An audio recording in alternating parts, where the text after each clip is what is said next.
pace with control of this race. Here comes a run from Davey Hazard. He blocks the 10. Not going to be enough. Ryan Pace is going to win at Talladega.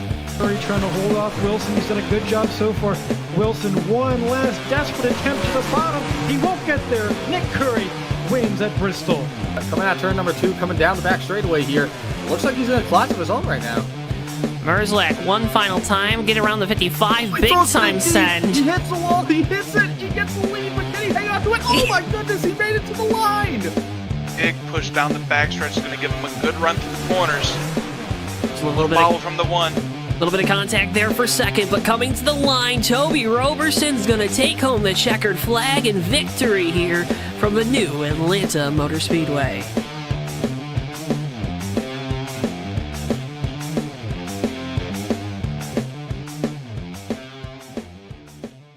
Before I wrap things up here in this segment, your thoughts on the type of race we're going to see tonight? And I would have to agree.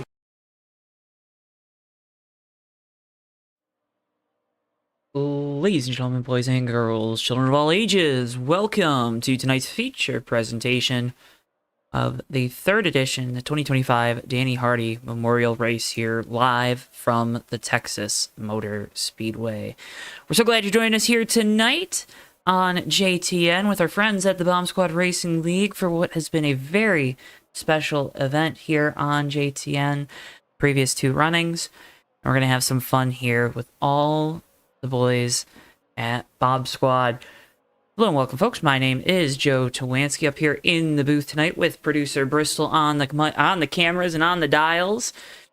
So glad you're joining us again here for 167 laps of action around this 1.5 mile Texas Motor Speedway. Again, honoring the memory of Danny Hardee while we kick off here tonight. We'll say hello again throughout the evening to Jeannie J.U.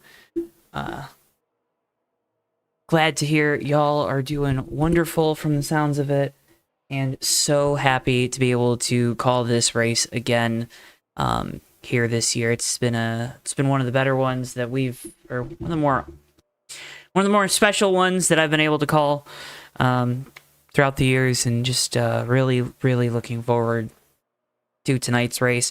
Again, 167 laps, going to test the guts and the charisma of these drivers. Can they hold on for the duration of this race? Because it's a long one tonight, folks. Longer than what a lot of these guys are used to. Open setup, of course. So you'll have some opportunities to adjust the vehicle as the night goes on. Figure out what exactly you're looking for underneath your stock car. Qualifying is currently underway. You're seeing those results at the top of your screen as they trickle in. We'll get to them here in a few moments. But again, would encourage you, if you haven't already, drop a like, subscribe, follow, do all those things. We're a little more sporadic here on JTN with our coverage, just because of things in my personal life are a little hectic right now. But so glad for all of you that are joining us here tonight, whether you're joining us because you like JTN or you're joining us here to celebrate the life and memory of one of the nicest and best sim racers I've known. It's one of the most down-to-earth guys that in this community, Danny Hardee. Again, racing in his memory here this evening. Looks like folks are going to go ahead and pull out onto the grid. And of course,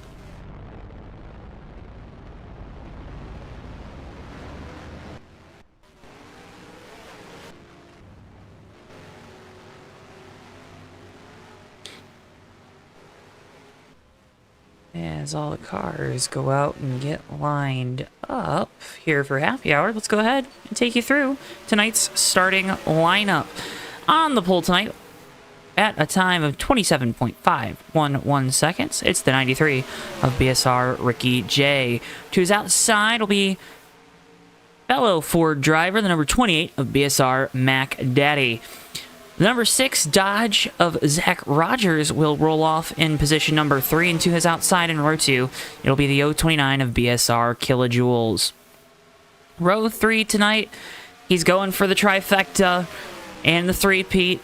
He is driving the 0-3 for his father, Mr. H.P. Hardee Hezzy, in that 0-3 Chevrolet. To his outside, the 1-0-3 of BSR Nelly.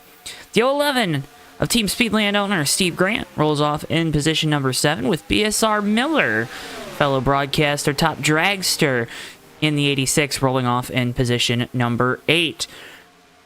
Row number 5 in position number 9 is the 144 of BSR Magoo, and the Silver Bullet of BSR Silver Bullet in the number 4, rolling off in 10th. Last 2 cars to take a time here this evening. It's the 66 of BSR Terry Scott, that Toyota rolling off in 11th, and the 083 Toyota of Dave Little in position number 12. BSR Wings in the 31 will roll off in position number 13. 14th will be the 26 of Billy Ellisor in the Johnny Benson throwback. I'm sorry, 14th will be the 49 of BSR Brain Fade, the 26 of Billy Ellisor in 15th, the 021 of BSR Aussie Bill, that Holden Commodore in position number 16. 17th tonight, it'll be Pole Sitter's teammate and partial team owner, the number 68 of BSR Brian Voiles, with the 028 of BSR Monty Keller in position number 18. Last 2 cars on random draw, the 67 of Goose Honk Honk and the 18 of BSR Tyler. Again, that your field of 20 here tonight for the Danny Hardee Memorial Race. Right here at the Texas Motor Speedway. Everything's bigger in Texas, folks, just like this race. Going to be a fun one here tonight. A couple of Will's trucking teammates there, getting some drafting in with their Mustangs. We'll keep them distinguished. Between them, 13 Cliff 64. Welcome, welcome, Kathy. Miss Kathy Voiles, welcome, welcome. Glad to see you out there in viewer land. Happy to be back here for a special one tonight. And again, you can't thank everyone enough for tuning in. Again, we always encourage you during these memorial races, if you have memories, stories that you'd like to share, you are more than welcome to do that in the chat throughout the evening.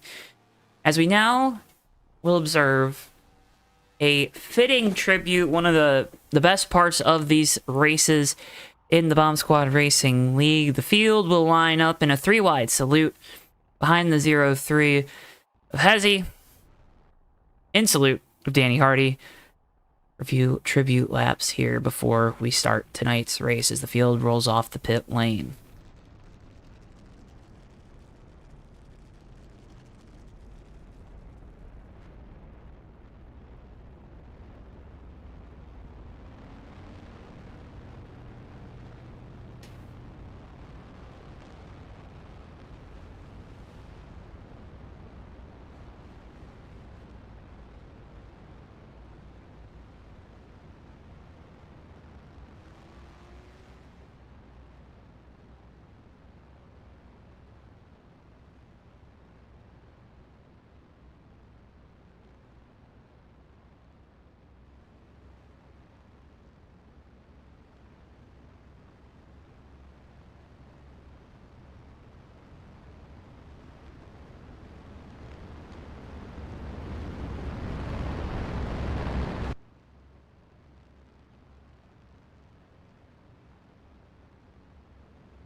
And the roll off. We thank you for observing that moment of silence with us here on JTN. And let's get to happy hour here, folks. Again, the Texas Motor Speedway, it's, you know, it's one that's been around. You got it. If you've been here, you know what's here.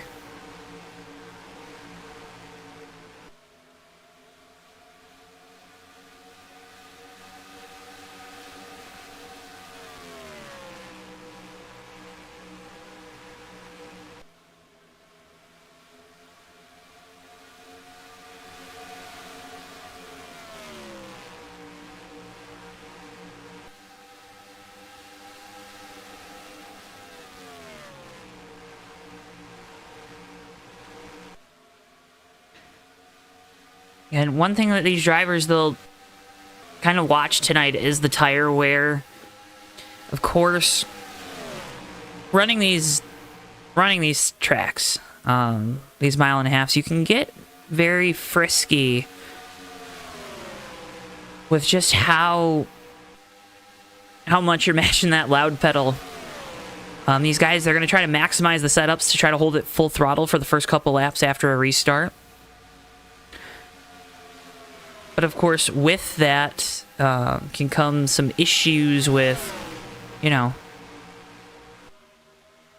trying to, you know, if you're trying too hard to kind of keep the loud pedal down throughout the race, it can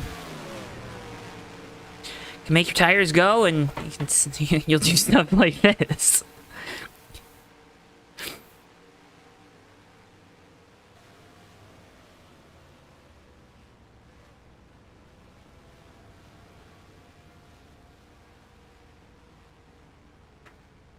Quite frankly, you don't want to wreck your primary car either. But it's a video game. I'm sorry, it's a simulation. Not a video game.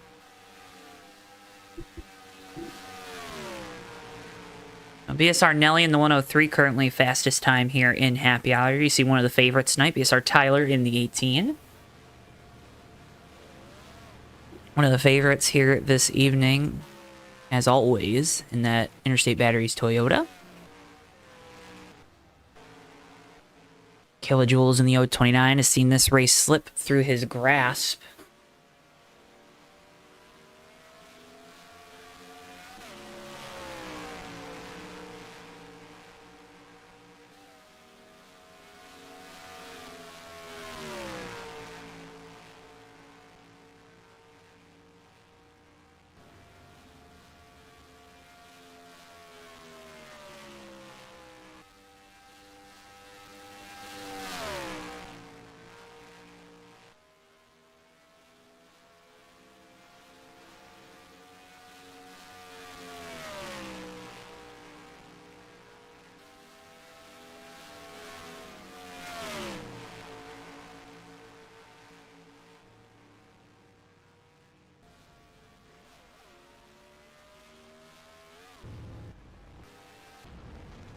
Let's swear there's that Johnny. That's a good looking Johnny Benson car right there. Old Roush schemes.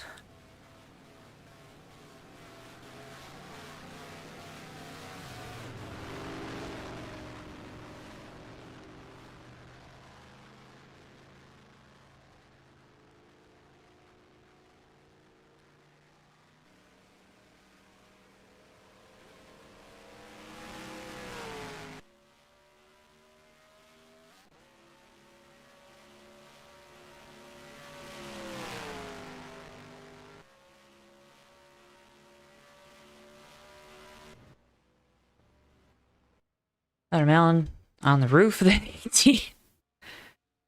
Ay, ay, ay. Happy hour coming to its end here, however. So we should be getting racing pretty soon. There we go. Field the lineup. We'll get ready for 167 laps. Full throttle bomb squad racing action here tonight from the Texas Motor Speedway as we await the command to get engines fired here one more time.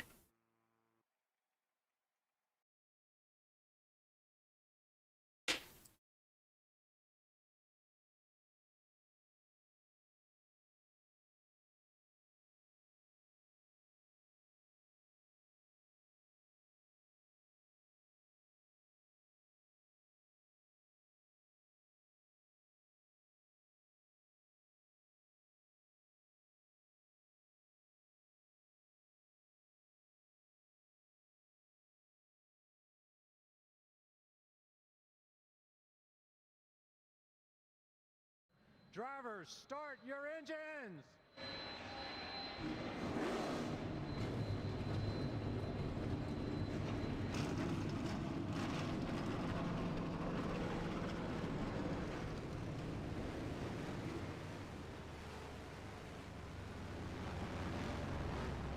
Field rolls off for a race that's anticipated for 364 days.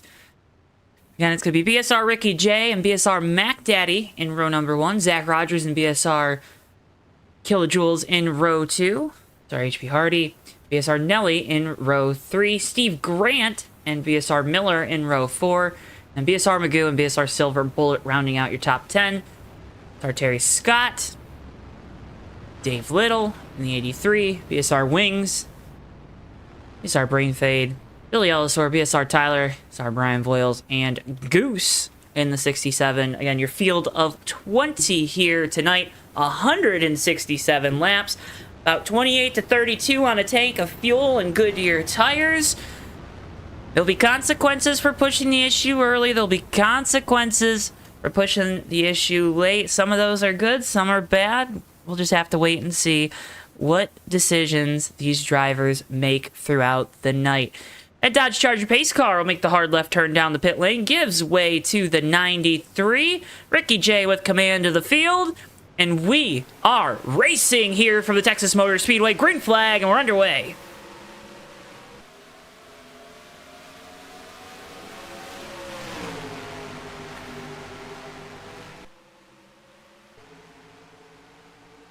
Off of turn number 1, it's Ricky J pulling away with the lead. He's clear. Battle on for second now. Cut it. It's over. Zach Rogers through to second. Mac Daddy falls back to third. Hezzy there in fourth. One car that's falling through the field is the fourth place starter, Kilojoules in the 029. He has fallen outside of the top 5 from his fourth place starting spot. Already back to sixth.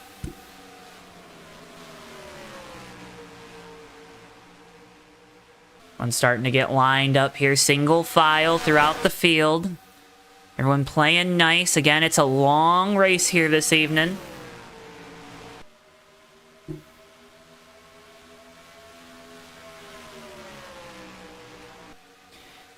You don't want to make an issue if you don't have to early on.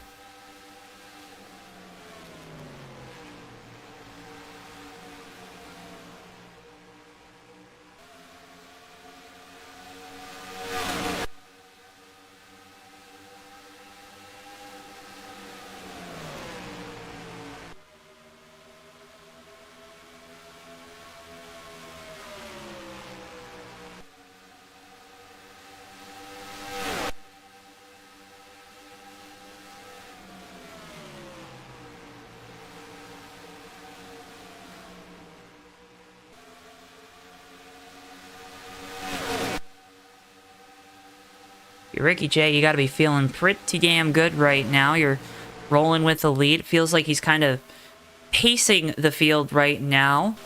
You got this pack of 5.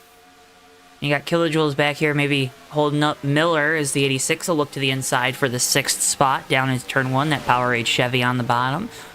Powerade and beer don't mix together, but you might do the Stella the night before. The Powerade hit it in the morning to feel a little bit better, if you know what I mean. Anyways, Powerade now coming first to the line as the 86 takes the 6th spot. Now you got a beer can battle here for 7th. That Silver Bullet of Silver Bullet looks to the inside. KJ just willing to give up spots right now, not fighting. Feels like he's pacing himself or maybe has another issue. We'll have to check in on that story as the night progresses. Steve Grant now behind the 029. He'll look to take a spot if given the opportunity. We go back up front, top 5, unchanged, status quo is, well, the same. It's the status quo.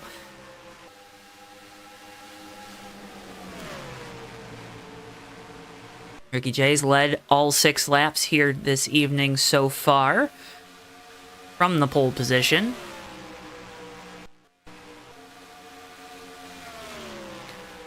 BSR Tyler up a few spots from the start of this race. Goose up a few spots.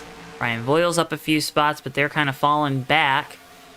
You now got 5 at the front, 2 in the middle, 5 a little bit farther back to make up your top 12. And 13th on back is all in their own little world as well. Ricky J has about a car length and a half lead.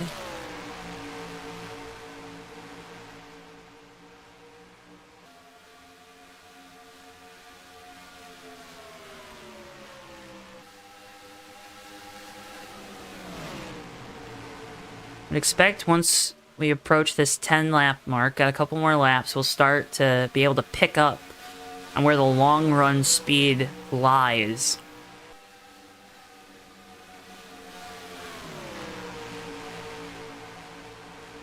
Who has it, who doesn't, and how much of it they have.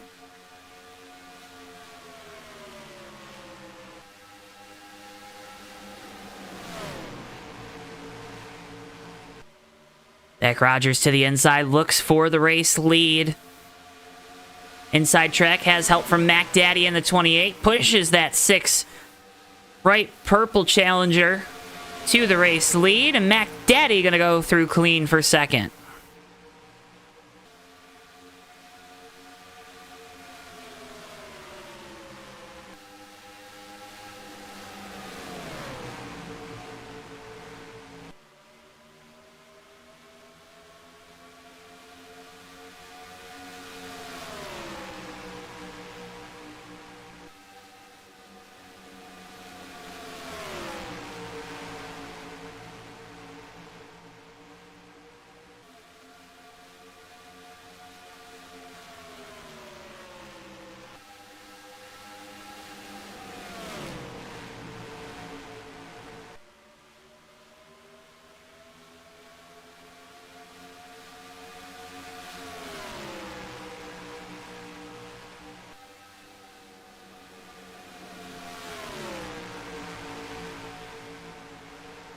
Six now running about car length higher than those behind him. The other thing to watch is see how Ricky J in that 93, how he navigates now being in the dirty air. He'll really start to tighten up that race car. You can see the 86 and the 4 have caught the top 5. They were able to run them down. That might prove to be a bad omen. We've used up their stuff a little bit more. KJ and the 029 starting to gain some ground as well. So he starts to let his car work itself in. Thank Daddy, they're right on the white line. Have to be careful. Of course, we didn't mention in the open, there are some prizes on the line. Winner tonight's going to get a hat. P2 is going to get a Dale Earnhardt plate. E3, a Dale Earnhardt screwdriver. Pole sitter got a Dale Earnhardt 1/64th scale die cast. And then 2 random draws. You got a Bobby Hamilton 124 die cast. And a Mike Skinner 1/64 die cast. That'll be raffled away, all from the personal collection of Danny Hardee. Donated by his son Hezzy. So big thank you to Hezzy as he's out there in position number 4 looking to hold on to some of that stuff.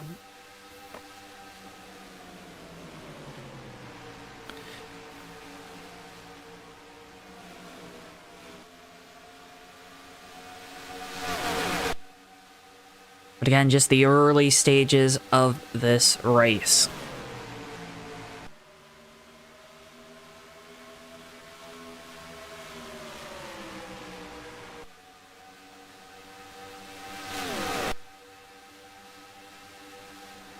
As we watch now the battle, let's go back a little bit. Let's watch this battle between Brave Fade and Terry Scott. You're seeing the 49. Seen him in the last few laps, kind of closing in on this 10th spot. As an issue there for Steve Grant in the 011. Had a big moment off of turn number 2. Everyone gonna shuffle around him.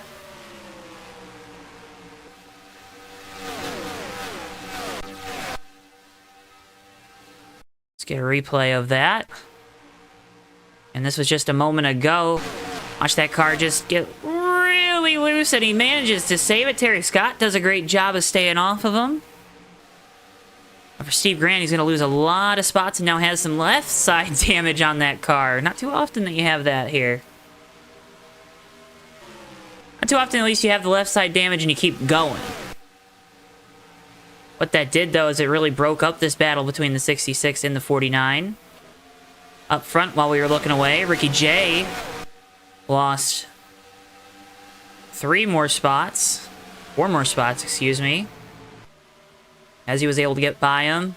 Nelly, Miller, and Silver Bullet to all follow through. So the pole sitter looking like he is lacking some long-run speed as, again, we're seeing this separation between these drivers here as the green flag runs on. Here comes the 029 kilojoules, long-run specialist in this Chevrolet. We'll start. It's going to try to get a run here down the front stretch to make a move on the 93. Ricky maybe lose the back end of that car off the corner. It just does not look comfortable for the driver of the Voiles Trucking Mustang. KJ goes on by, so he'll look to get some of his rent back here. Get by some of these guys. Battle for second starting to heat up a moment there. Back of your screen with the 02993. Chinezzi looking to try to find a way. He's about a half a car length to 3/4, trying to get some clean air on the nose through the corner. They're behind Mac Daddy. And don't look now, Nelly hanging tough with these front runners. Not a surprise that he's doing so, but sometimes we see that 103 come with more short speed to these races. As we got one around in the wall in turn number 2. Caution going to come out for the first time here this evening. It's Silver Bullet around hard into the outside wall. First caution of the night comes out here on lap number 22.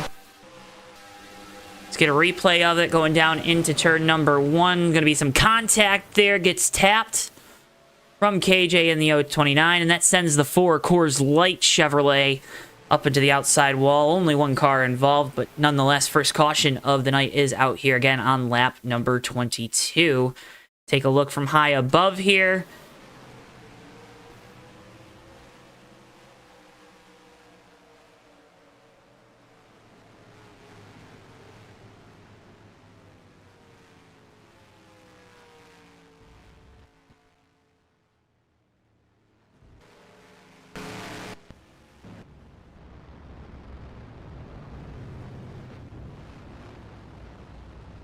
And it'll be the first set of pit stops for the drivers here tonight. I expect everyone to come down. Everyone going to take 4 tires here.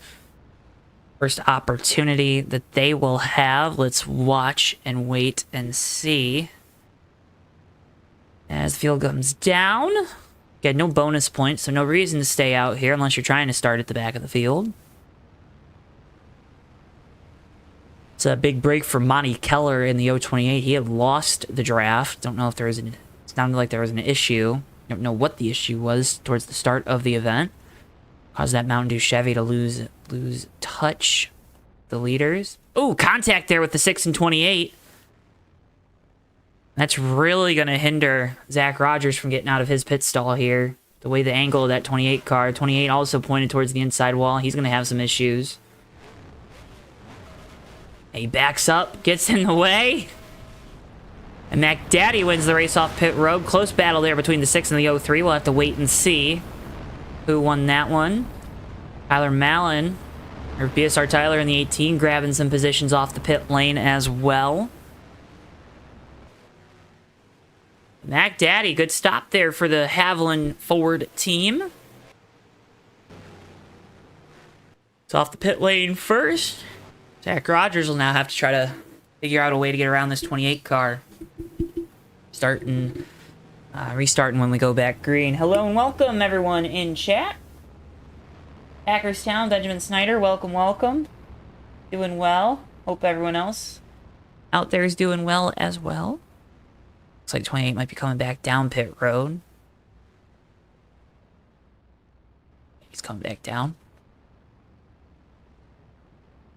Never mind, Zach Rogers will have the race lead.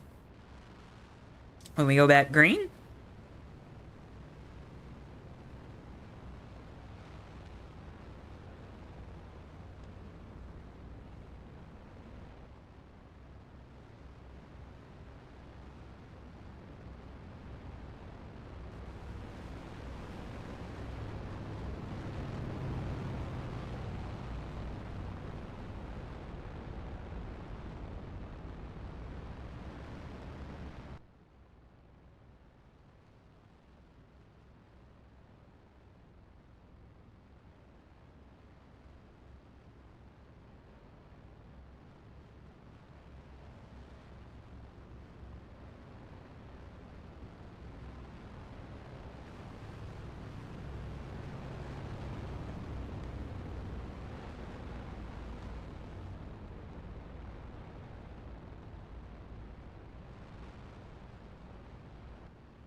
Apologies for taking a little bit of a breather here under this first caution.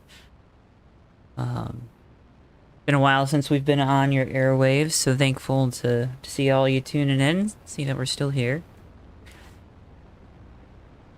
At 1 to green again, it's going to be Zach Rogers with the race lead. Hardee second, Miller. Kilojoules just pits, that'll put Nelly in the 4th spot. Harry Scott, Tyler, Brainfade, Ricky J, Goose, and Magoo, your top 10 here. The restart again, coming to lap 27 of 167, so 141 laps to go here. These drivers' first chance to make some adjustments, see if anyone was able to figure out something to put a little bit more long run speed in their vehicle.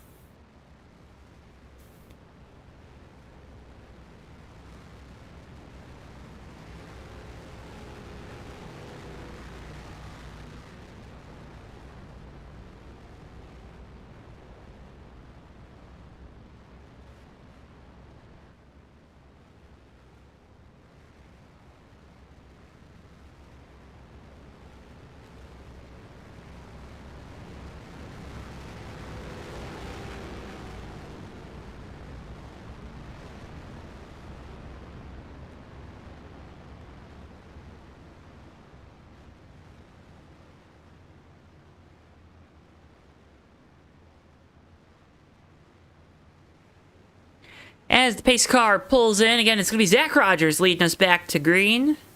2 racing Jesus cars at the front of the field. Green flag, and we're back underway here from Texas.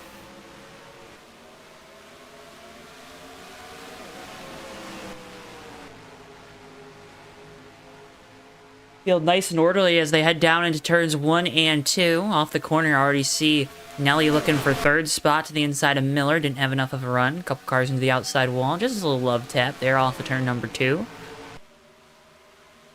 For the long-time Texas Motor Speedway enjoyers here in NR2003, that's a common occurrence to hit that wall off of turn 2. As the 6th car now has a 4-5 car length gap. Back to Hezzy in the 03.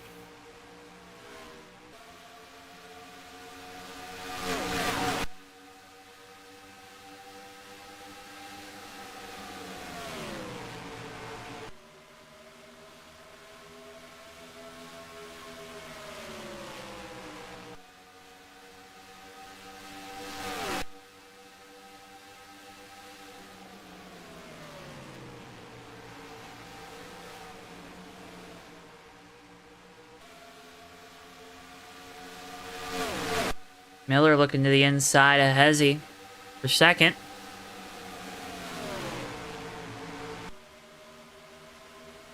Looks to make that pass and completes it off of turn number 4. Allows Nelly now to get to the inside of the 03. Now that green 03 Chevrolet losing some spots here. As Nelly takes over the 3rd spot. So a couple of new players here on the podium. Your pit stop woes for the 28. Of course, the 93 with the lack of long run speed. He fell back there right before that caution came out.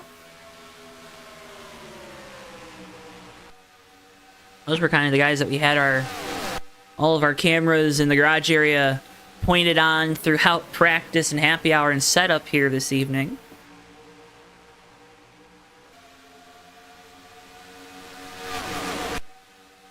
Nonetheless, the story remains the same as it has been for the last 20 laps or so. Zach Rogers leading the way.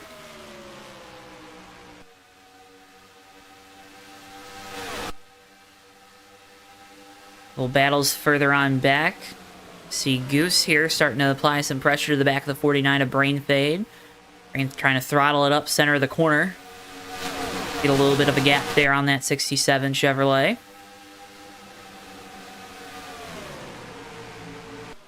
18 of BSR Tyler to the inside of the 66.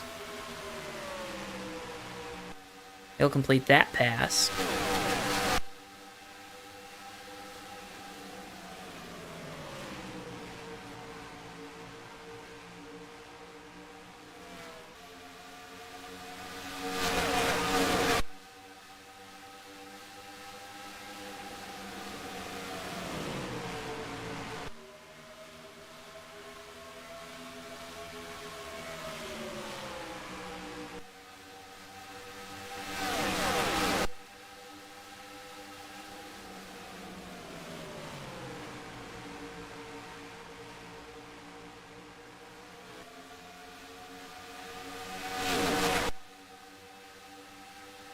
little wobble there from Miller off of turn number 2.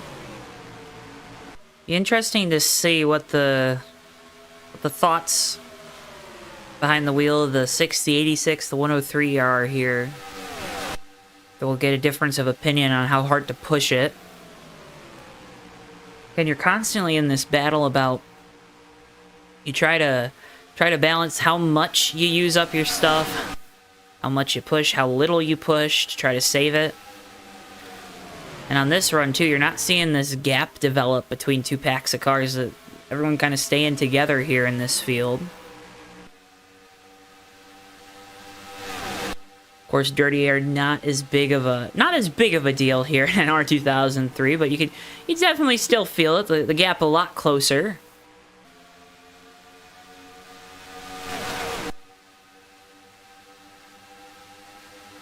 Hope said a lot of these setups are probably loosely based on one another as well.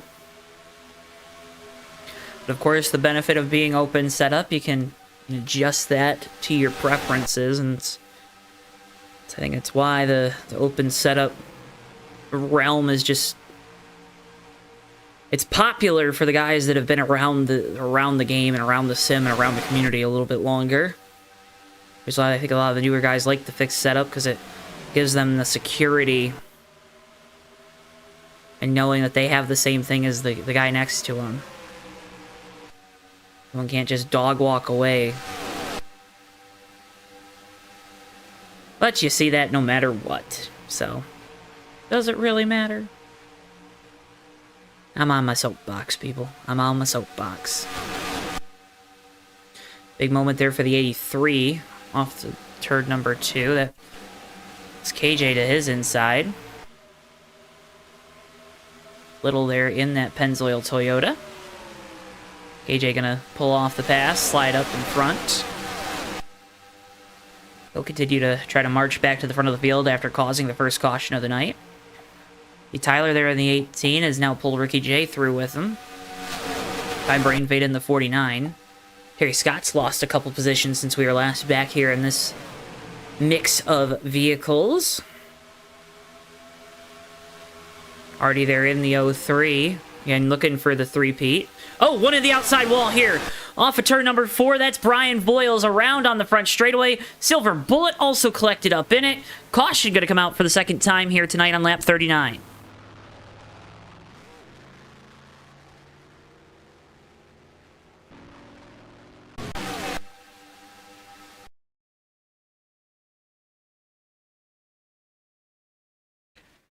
Get a replay of what happened, and I think it might be KJ maybe stirring some up a little bit. Oh, I don't know about that one. It's like two guys going for the same piece of real estate. The 4-car gets clipped. I mean, we'll just blame KJ because it's fun. I didn't say that though, folks. Another look at it.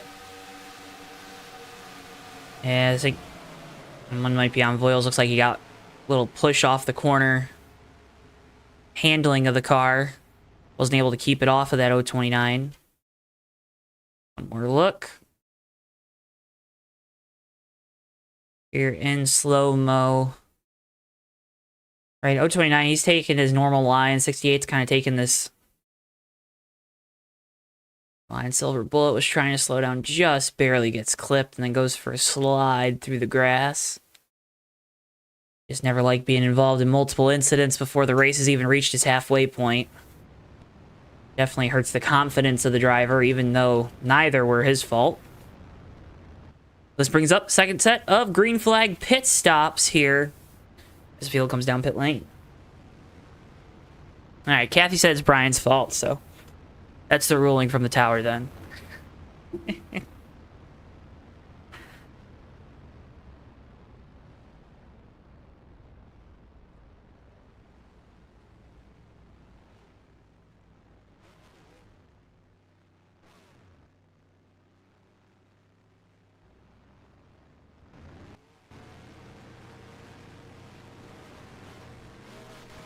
He wins the race off pit road. It'll be Zach Rogers. Ricky J might be out second, depending on where that timing line is.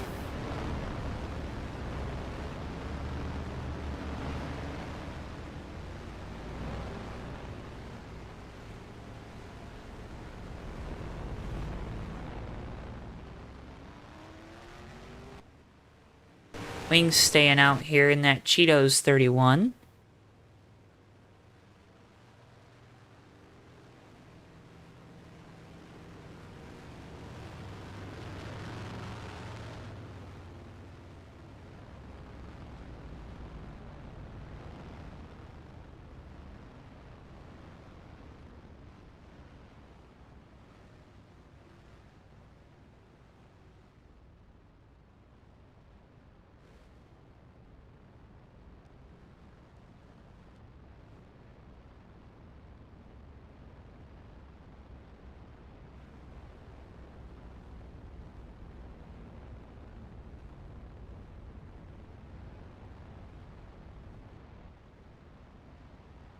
That'll be Zach Rogers leading the field.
Thank you, thank you. Try to use the slow-mo more often. I also try not to use it because sometimes, Kathy, it makes people look very silly. I don't like making people look silly, even if I think they're silly, you know?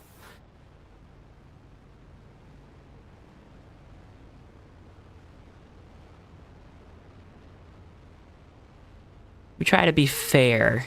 We try to be fair to everyone. At the end of the day. We always accomplish that? Maybe not, but we try. And that's what counts. Trying counts in my book.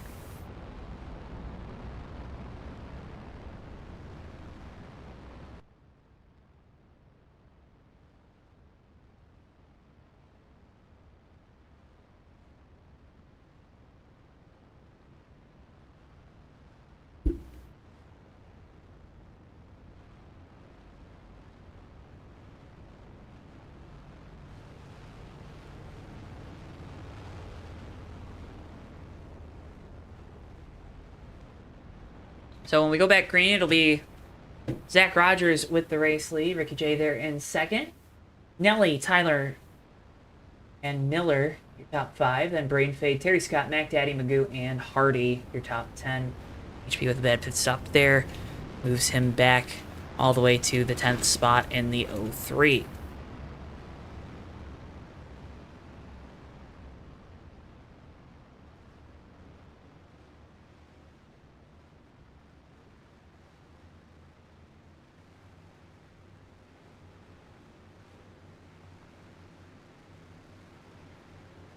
Rogers with control here once again. Green flag, and we're back underway here. Lap 45 of 167.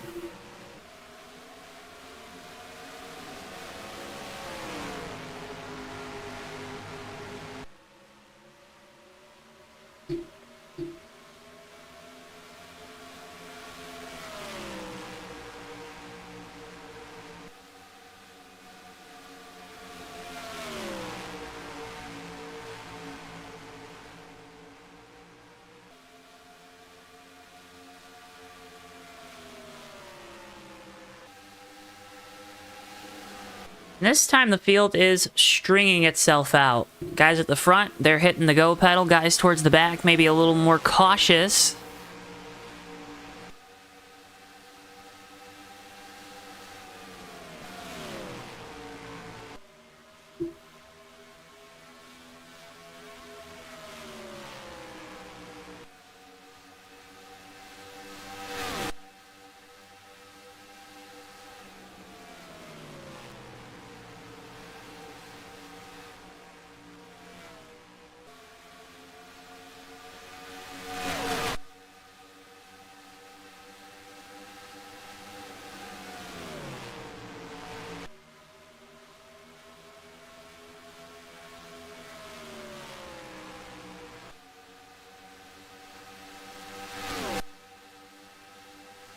Rogers trying to pull away. Miller's starting to put some pressure here on Tyler.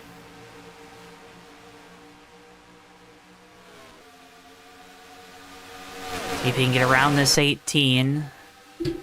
That 18 car started all the way at the back of the field here tonight.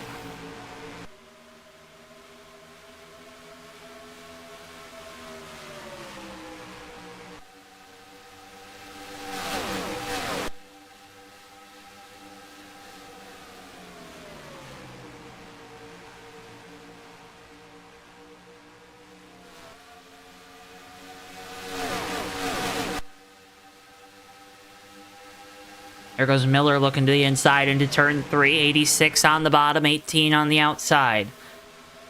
Rain fade in that 49, also going to try to find a way around the 18. He'll have some momentum here down the front straightaway, see if he capitalizes on it. 18, though, able to keep that spot, so Miller goes through for 4th.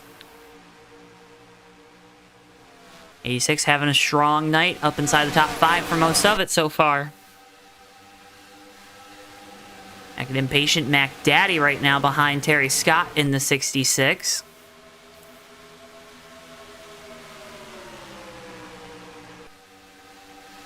They're both kind of closing in on Brain Fade in the 49 and Malin in the 18. Oh, and look now, Hardee there in the 03. He's been one of the guys that's been up on that podium, up inside the top 5 most of the night. He's won the first 2 of these. Looking for the 3-peat.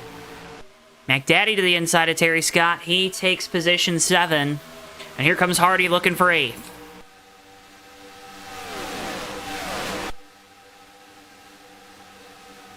Terry Scott loses another spot in that Toyota number 66. And here comes the 67. Somewhere some kid just did the little hand thing.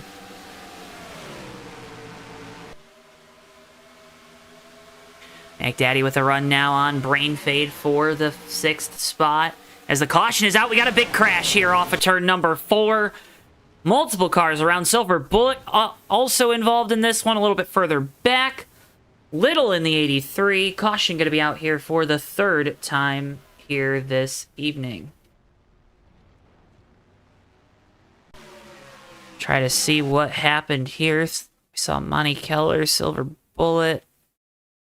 Oh, Silver Bullet. It's like he gets loose on corner entry, clips the apron. Yeah, look at that. Monty Keller nowhere to go. The 83 gets into the back of the 31, and that just a chain reaction after the 4 goes around.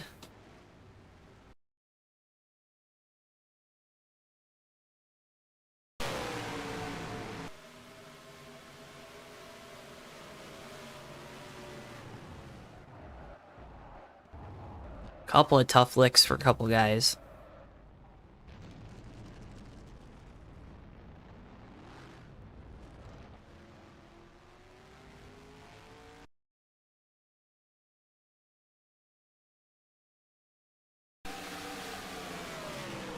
One more look at it.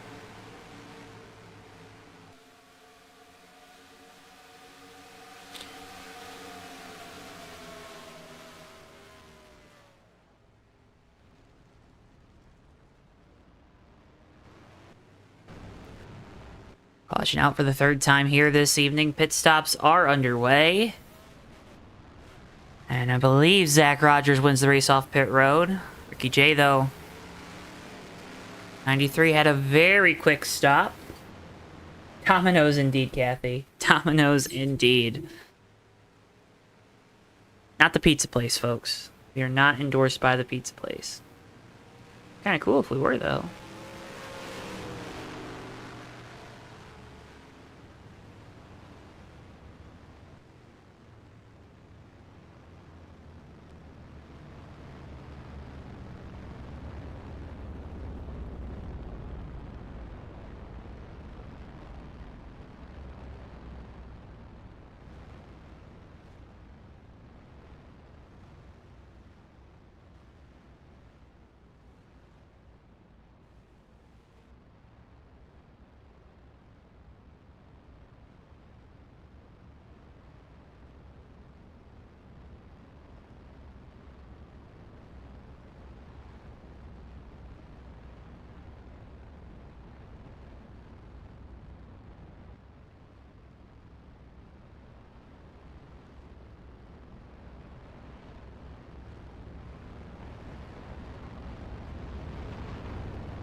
How's everyone doing out there in listener viewer land? How y'all doing? Closing in on 100 laps to go here.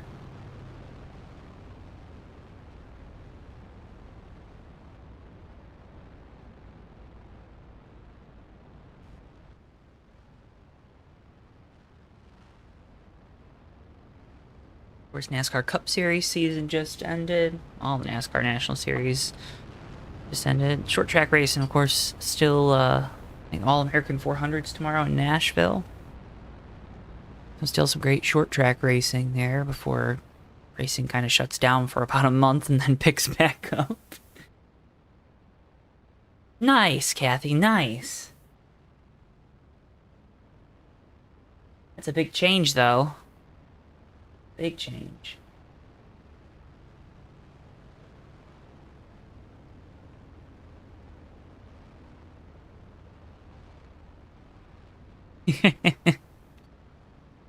I'm sure what really matters is that you're both happy, right?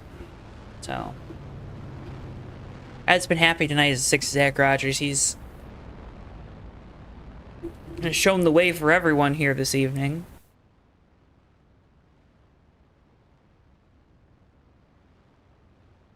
Been the dominant force in this race.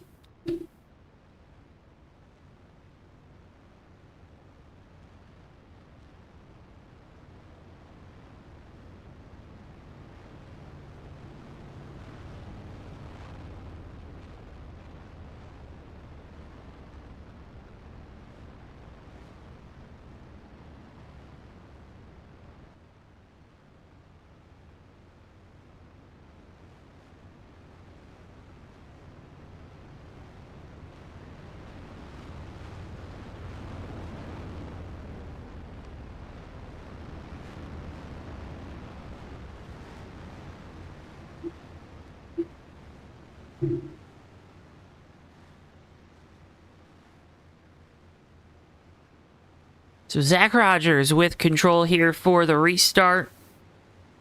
Coming back to lap number 57 of 167. Green flag, and we're back underway.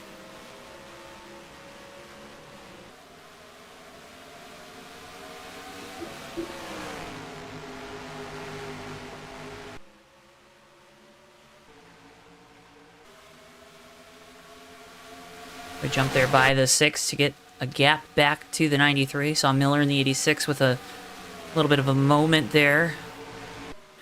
Off of turn number 2. 103, and Nelly misses the center of the corner. That'll allow the 18 to have a run here into turn 1. First couple laps, cold tires.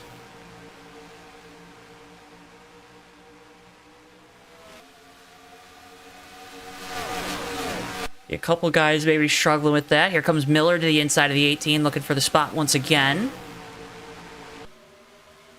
Battle for 4th there. 86 moves through, and here comes the 28. A big run from Mac Daddy in that Haviland Ford. He's to the inside of the 18 of Malin for 6th. I'm sorry, 5th.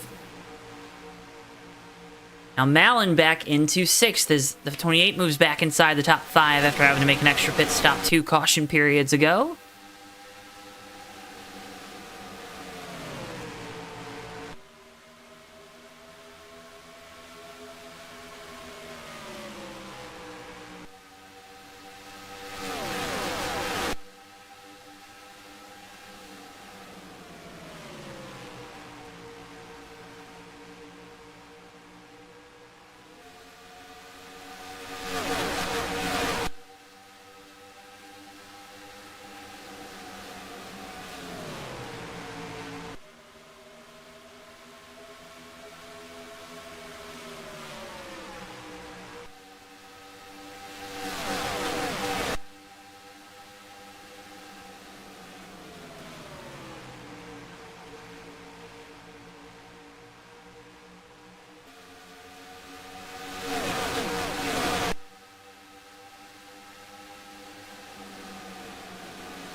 Caution, caution.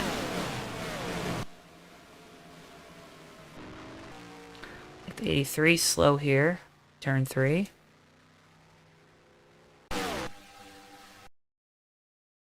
Maybe damage on the front end. Oh, big spin here down the backstretch. It's a big moment off of turn 2, actually. Pennzoil Toyota, heavy contact with the inside wall. Spins back up the track, car coming, caution out. Maybe an opportunity for some strategy here. Some of these guys. Towards the back, maybe want to grab some track position, test out 2 tires. This would be the chance. And about 5 laps under green there.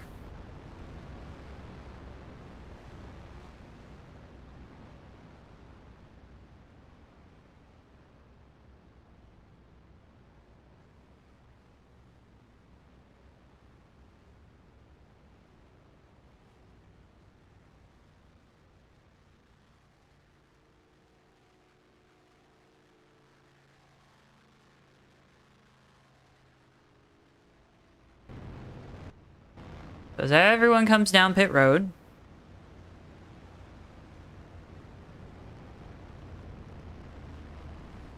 And I mean everyone comes down pit road. 28 misses his box. That's going to cost him some time. Hard enough for me to say.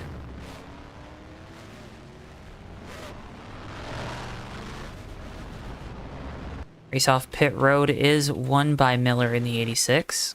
2 tires there. Everyone else taking 4.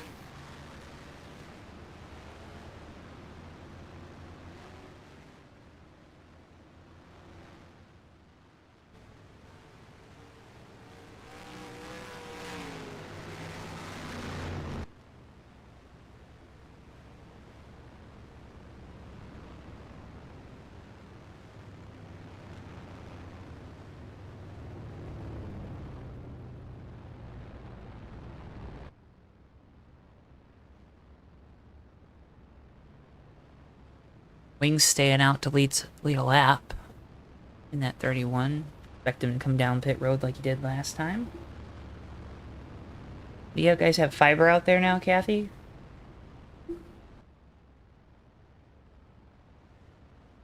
That's gotta be good too for like all the streaming and whatnot everyone's doing these days. Like watching JTN on YouTube.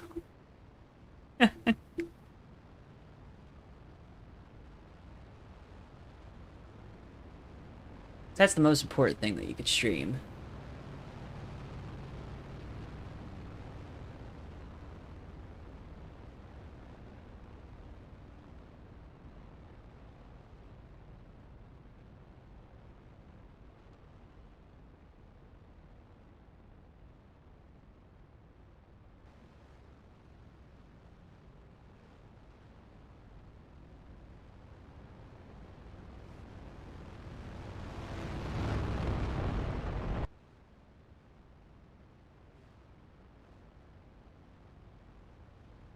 And working our 4th caution of the night, I do believe.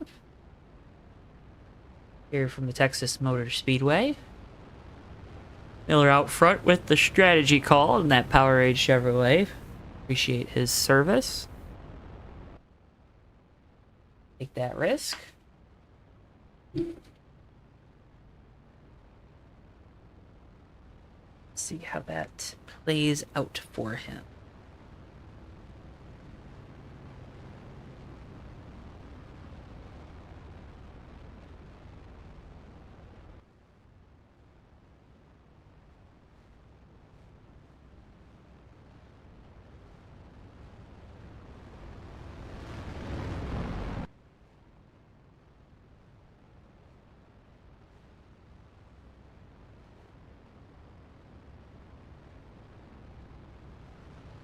These car lights are off. We'll go back green next time by. It's Miller that will lead us back to the green.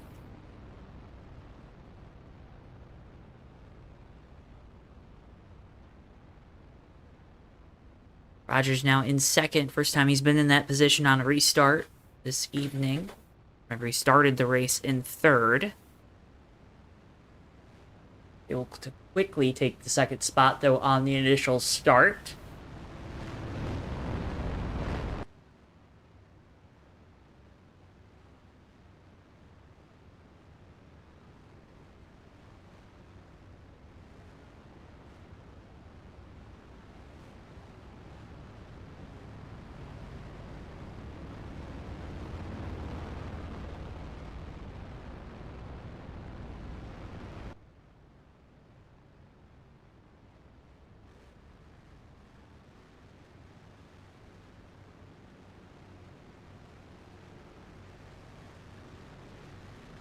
As pace car will make the left turn down pit lane, gives way to the 86 of Miller for the restart, coming to lap 66 of 167. 102 laps to go here from Texas in the Danny Hardee Memorial Race. Green flag, and we're back underway.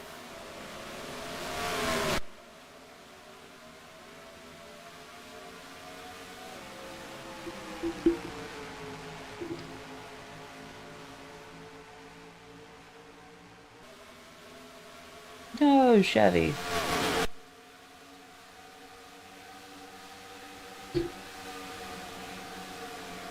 KJ looking to the inside of Brian Voiles for position number 12. He'll take it. Back up front, here comes Rogers looking for the race lead.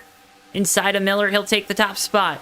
Ricky J will take second. Nelly looks to take third, and that'll unseat the 86 and put him back to where he was before that last caution into fourth.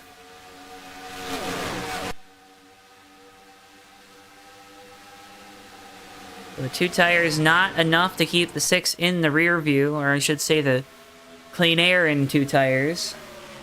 So remember, it's a combination of the two. They're on back. Monty Keller looking to the inside of Magoo for position. That's for the 10th spot, so move that Mountain Dew Chevrolet up into the top 10 for the first time tonight.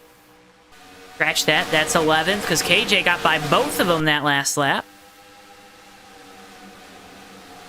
A lot of guys on the ragged edge right now on these fresh tires. 100, now 99 laps to go at the line.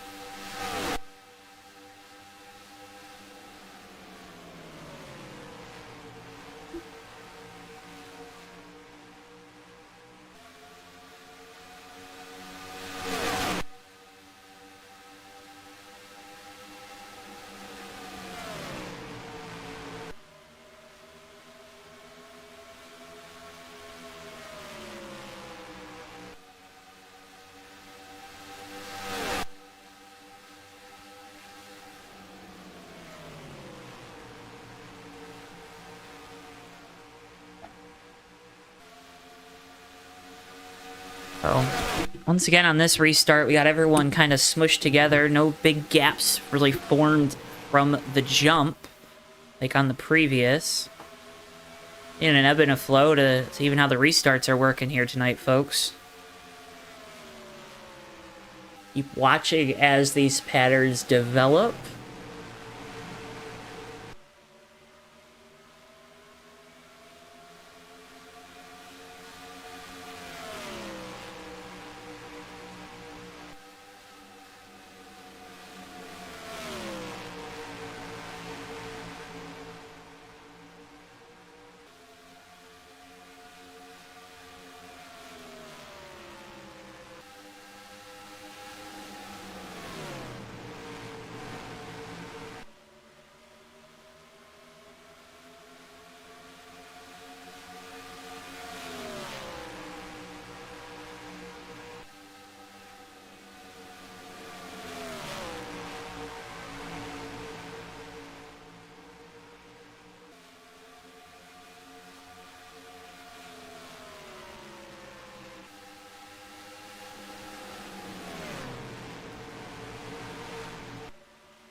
93 of Ricky J gonna look to the inside.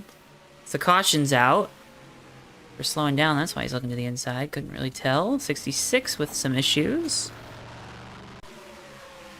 See if it's another turn 2 spin.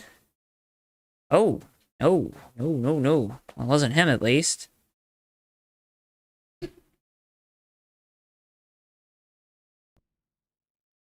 Oh, you've seen this one before, folks.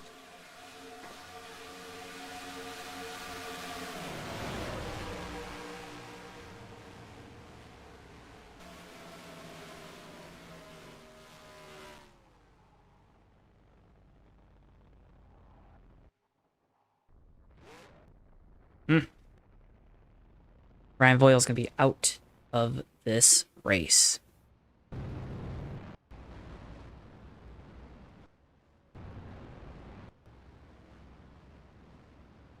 Pit stops. Gonna get underway here. Zach Rogers leads him down. Everyone always going to take the opportunity to get 4 fresh, good years.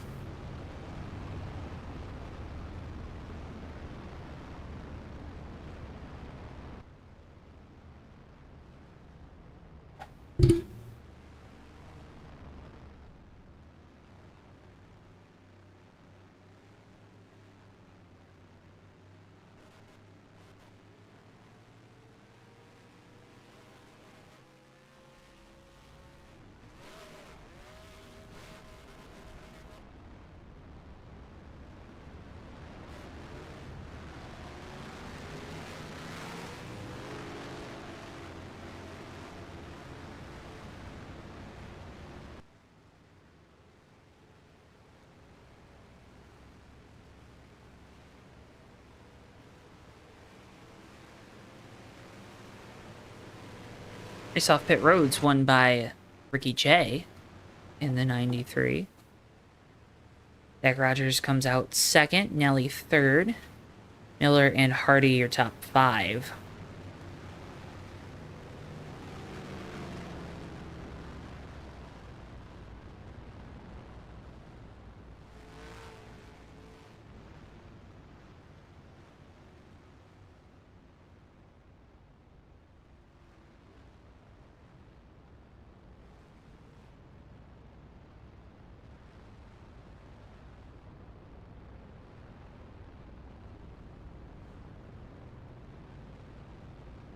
Look, a little up taps there.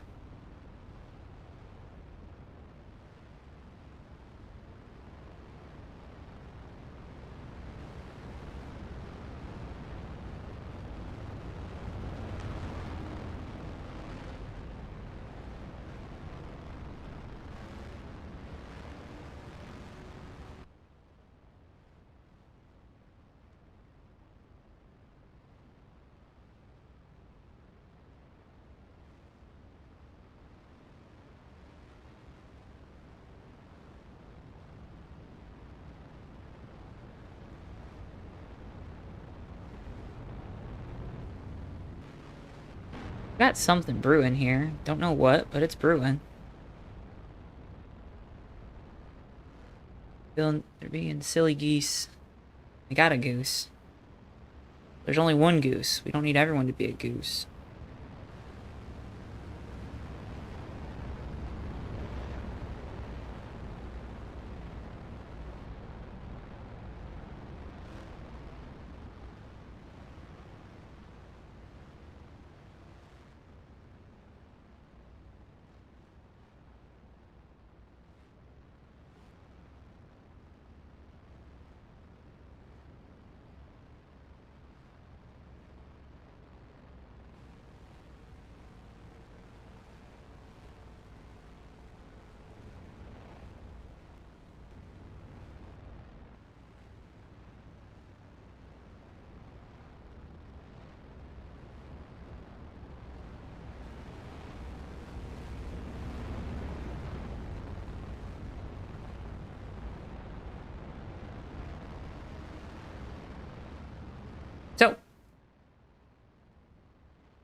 Pace car will pull off this time by. It'll be Ricky J with the race lead now. Zach Rogers once again restarting in second. Nelly, Miller, and Hardee, your top 5. And it's PSR Tyler, Goose, Brain Fade, Kilojoules, and Steve Grant, your top 10 here. Again, restart coming to lap 79 of 167. Ooh, cold shower. Hopefully it's not too cold where you are. Doing well. How are you doing, Allison? Rigo in chat. On.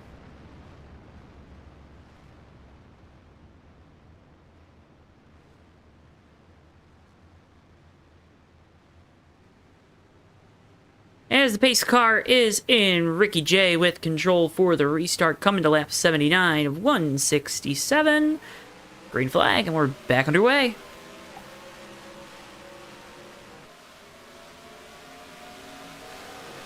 Top 5 stay together down into turn 1, then a gap back to the 18 as the 029 KJ and the 67 of Goose are already side by side.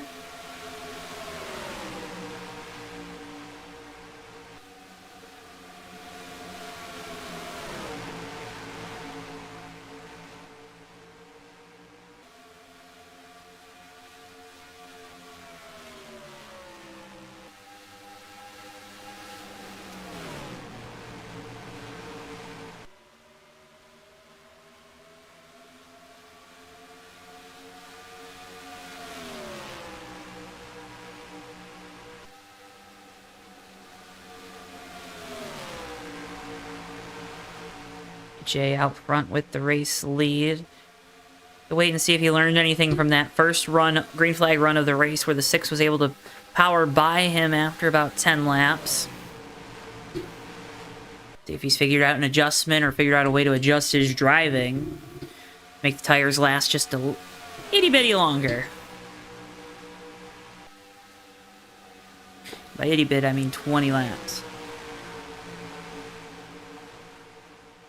We miss you guys too. Been a while since we've been around. Very, very busy, fortunately, but good to be back in the saddle here tonight. It's been a good little race, couple cautions. Not too much of a ruckus though. See Miller looking to the inside of Nelly for third, as help from HB.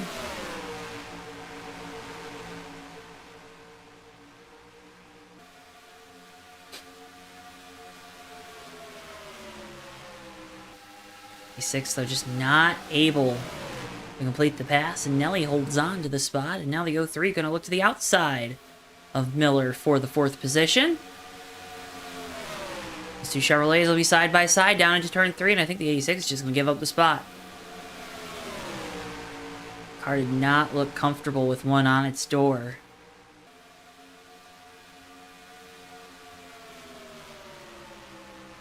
Ricky J holding serve, though, at the front of the field. Then it's KJ kind of leading this second pack. That's the rest of the field, minus the top 5.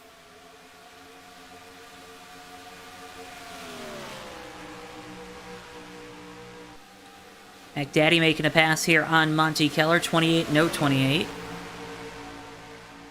Monty trying to hold on to that spot. McDaddy trying to take it on the bottom.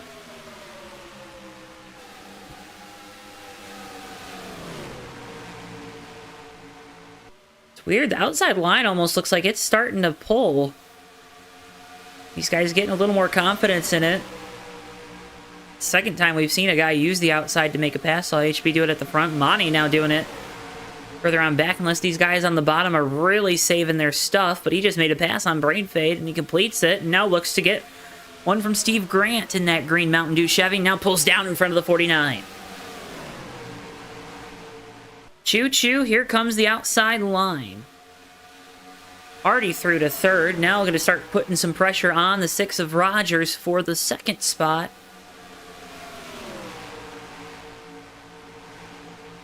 Get some heat in the tires, starting to wear them in. Starting to get back into your rhythm here.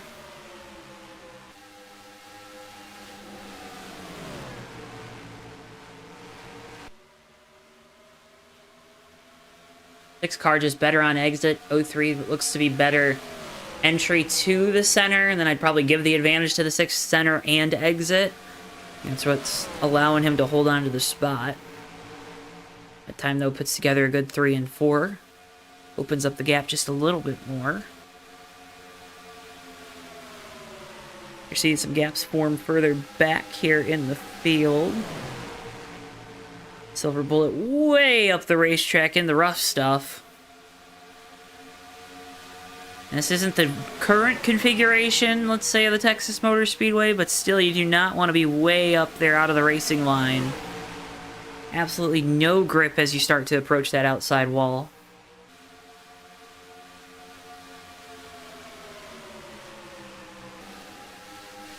You do not want to be driving around on ice skates, going 180 miles an hour.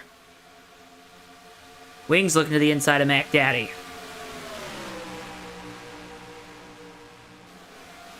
I don't know what's wrong with this 28 car. He had a lot of speed early on in the night. Again, could be a matter of just saving his stuff. Again, past the halfway point in this race now. We're past the point where I'd want to be saving anything. I want to start trying to make my moves to the front and positioning myself for these last couple pit stops. And 2 more if this thing runs green. More if, depending on the number of cautions we get to the end. And tires, so critical, you'd expect everyone to come down and take 4 fresh ones, especially after watching what happened with the 86. And he took 2 after only about 3 or 4 laps.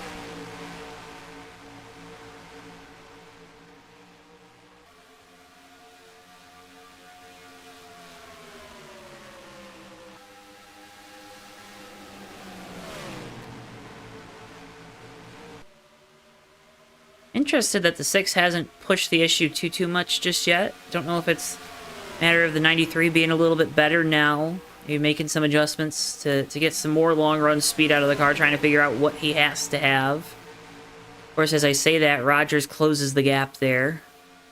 Your 3 and 4 now looks to the outside, heading down the front stretch at the line. Battle on once again for the lead. Zach Rogers trying to use the outside line to garner some momentum. Gonna have a big run down here to turn 3. Huge head of steam. Here comes the 6 looking for the race lead into turn 3. Didn't have the nose all the way to the inside. Now washes up the racetrack as the caution is out. Lap 94. Steve Grant was an issue down the back straightaway. See if it's car getting loose or contact. From the early looks, it looks like it might be car getting loose. Yeah, car gets loose, and then there's some contact there. You see the back end kicks out. A lot of times when you do that, I mean, you lose all your speed, right? Those rear tires are no longer going in the direction of motion of the vehicle. So they're virtually slowing you down. You're slamming on the brakes to hopefully not hit that inside wall, and when you got someone right behind you, it does not help your case. Steve Grant around causing this caution here on lap 94, so like I mentioned there, pit stops, everyone going to come back down. Ricky J, he's got the race lead. He's got the preferred pit stall.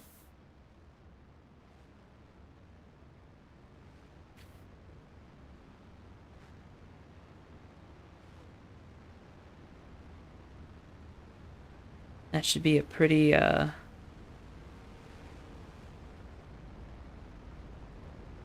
pretty good scenario for driver number 93.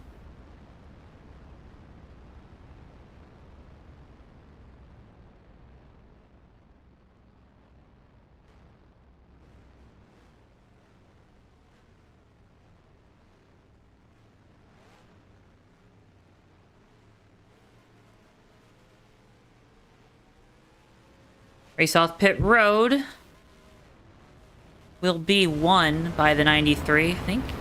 Hezzy is able to get second off of pit road. A bad stop for the 6 crew. Puts him into third.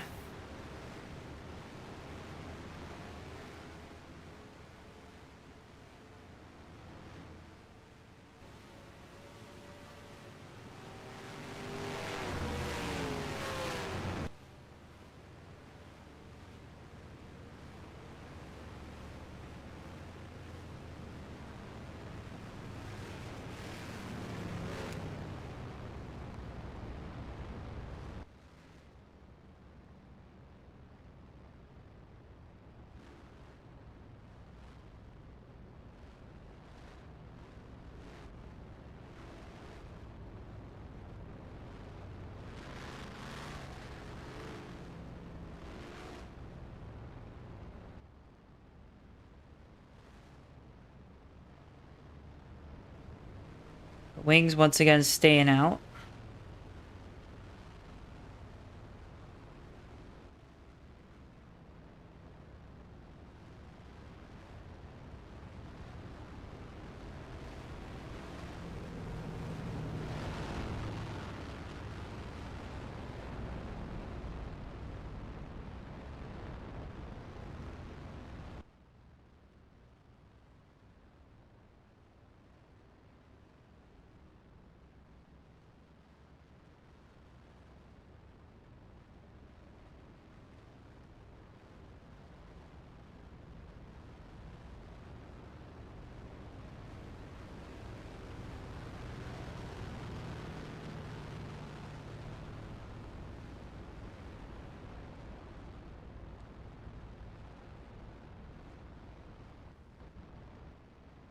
Oh, it's been a fun one so far here tonight.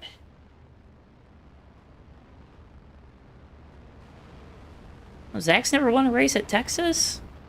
Well, tonight might not be the night. That makes sense why he's putting so much...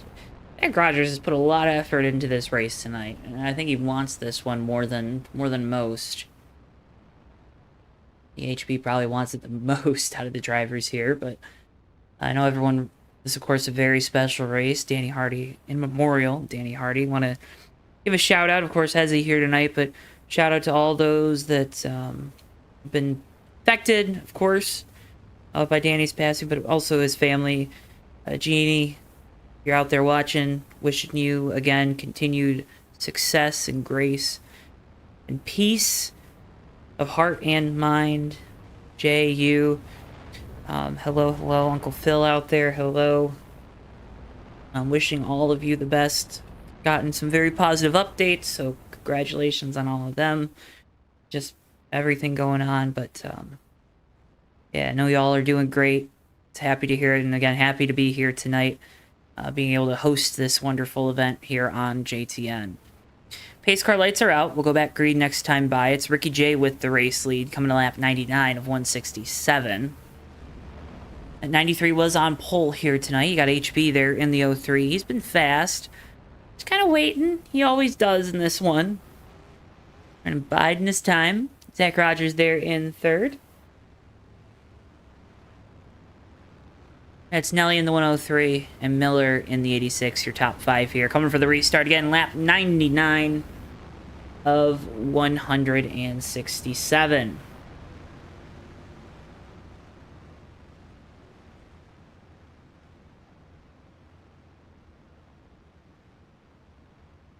Pace car will make the hard left turn down the pit lane. Ricky J with control. Green flag, and we're back underway.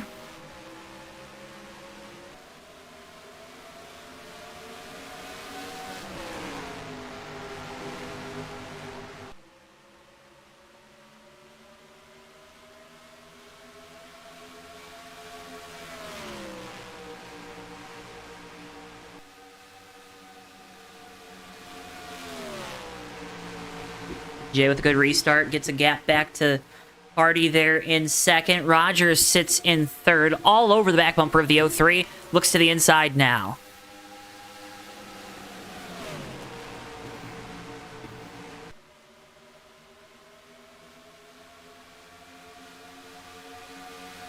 Zach Rogers there. Didn't have enough just yet to make the pass. Still trying to hunt the inside of the 03. Looking for second. 67 laps to go here from Texas.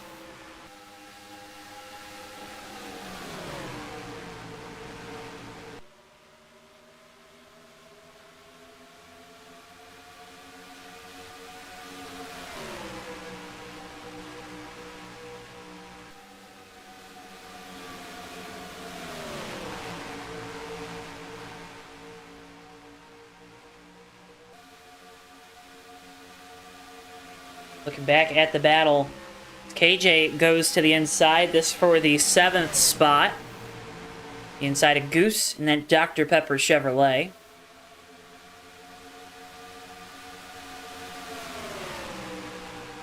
A little love tap there from the 67 down the back.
HB now closing in on Ricky J for the race lead. Pay window opens and the 03 shines in this one. How fitting is that as the 6 now looking as we're getting racy here at the front of the field for the lead. Top 3 all underneath a blanket. Ricky J, can he hold on though? That car just has not had the long run speed that it's needed.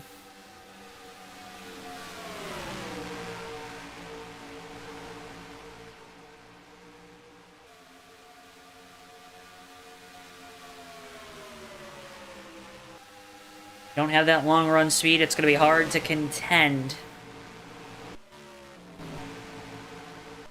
As you got a gaggle back here. Monty Keller way up the track off of turn 2. Always a precarious spot to be in. Now drops right down behind the 28. See Brain Fade and Silver Bullet battling side by side. That 49 car way high. Pizza and beer go together. Hoping they don't get together here on the racetrack. Up in front of them, McDaddy looking to make a pass on Goose in the 67. He does. Now the 67 trying to hold off Monty Keller in the 028.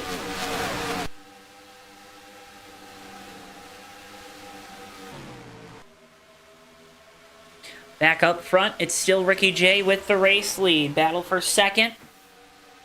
Right behind him as we got one around with contact and a couple more involved. Big crash off of turn number 4. Caution out here on lap 109. Silver Bullet looks to be involved. Wings also collected up in it. Caution out here on lap 109 off of turn number 4. Like Silver Bullet was the first one around. Like it was all by his lonesome this time. Terry Scott with nowhere to go gets into him. Scott actually... Oh, Terry Scott stays out of it. My mistake. Goose staying out of it, driving through the grass. Only 2 cars involved. On board with Wings. Cheeto's roof camera with the 31. Right behind here. You can see the 4 get loose. Round he goes. Bam, nowhere to go for Wings. Chester, the Cheetah, be a little disappointed. They're on the hood of this car. Had Cheetos in a while. Cheetos sound good. Wish anyone want to send me some Cheetos. Caution out here once again. Ricky J leads the field down.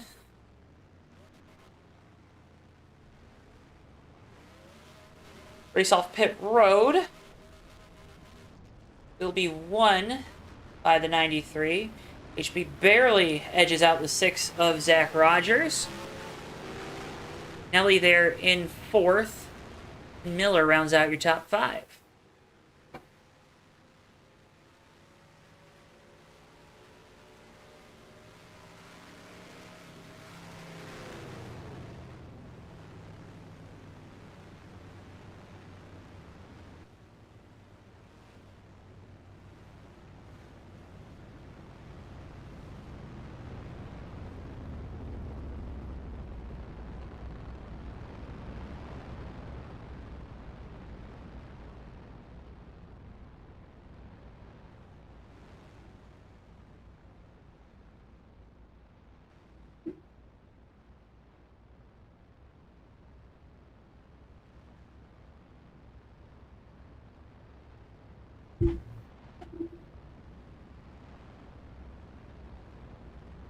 So Ricky J looking to control the end of this race. We have about 1 more pit stop.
'26 will come down pit lane. We should get the 1 to go here. Ricky J will have the race lead once again on this restart.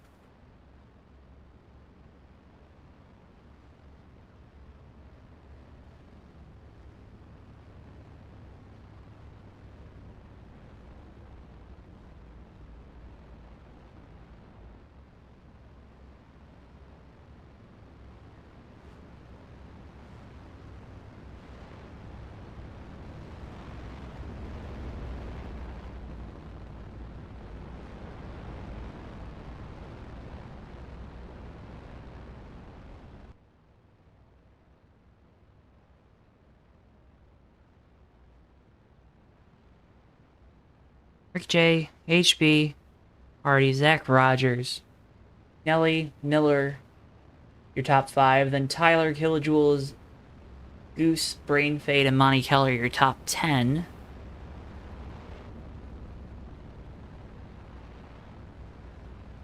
And restart coming here on lap 114.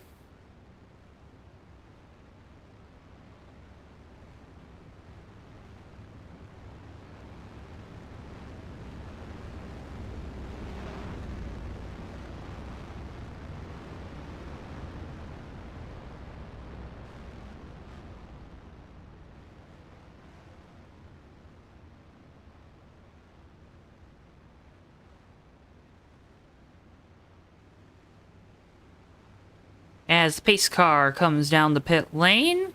Ricky J with control for the restart, coming to lap 114 of 167. Green flag, and we're back underway here from Texas.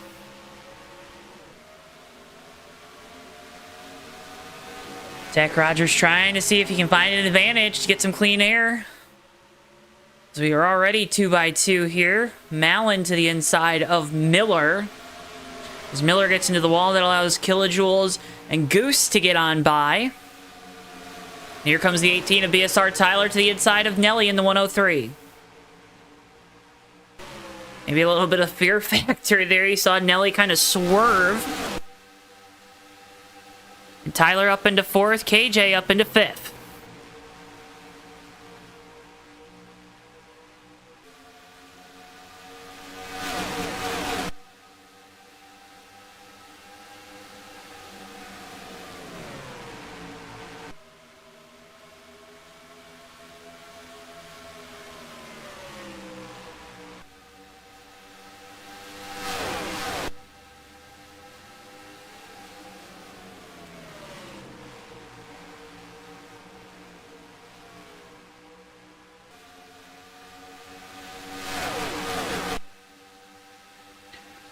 All right, take a breath, folks, because we are coming down to the end of this race. 51 laps to go from the Texas Motor Speedway. Ricky J holding on to the race lead, but the previous two-time, and again, this is only the third one, two-time winner of this race, Ezzy Hardee there in 2nd, looking to challenge for the lead.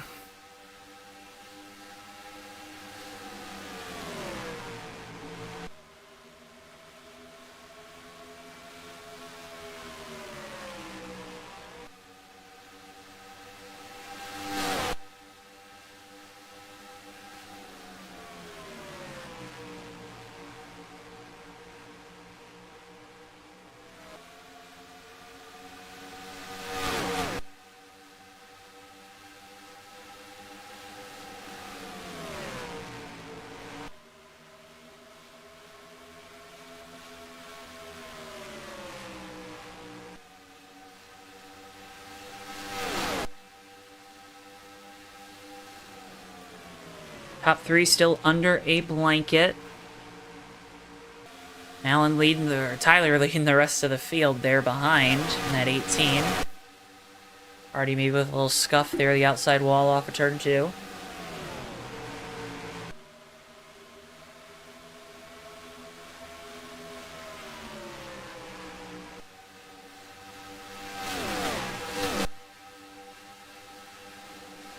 The 86 outside of the 67.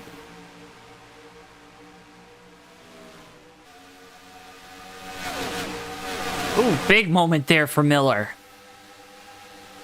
Big moment and a bigger save for that Powerade Chevrolet.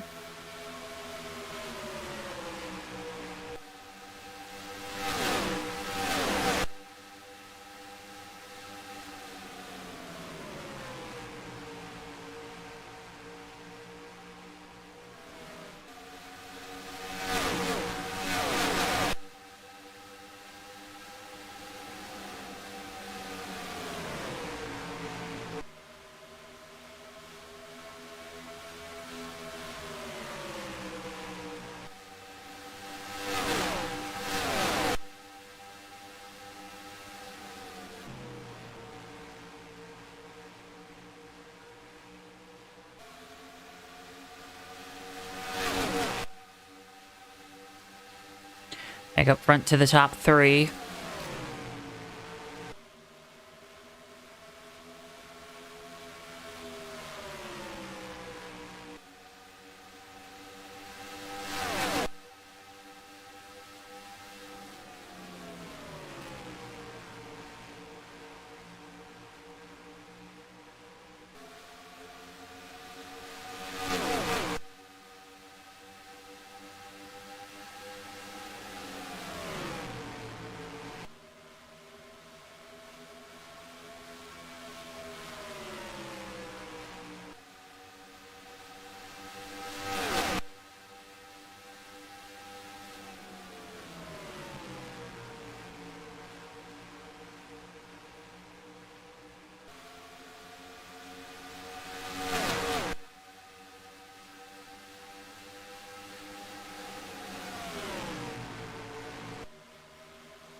Watching Hardee continue to try to find a way around the 93. Just hasn't been able to get anything, but these guys, they keep accordioning back together, and there it goes. Big move to the inside. Here comes Hardee looking for the race lead down into turns 1 and 2. And move HB to the point. And Zach Rogers through to second. And everyone's starting to get very loose off of turn 2.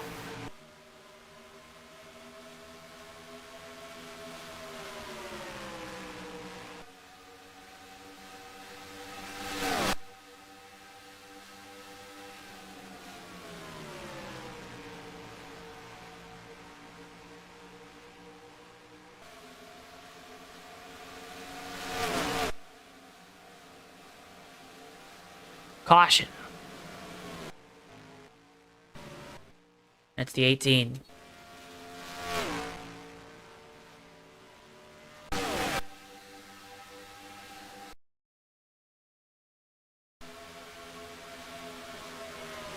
Not quite sure what happened. Just big issue there. Looks like a wheel disconnected or he lost a tire.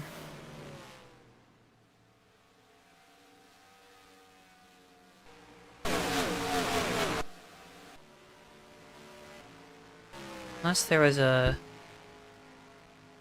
separate issue. No, it looks like it's just for the 18.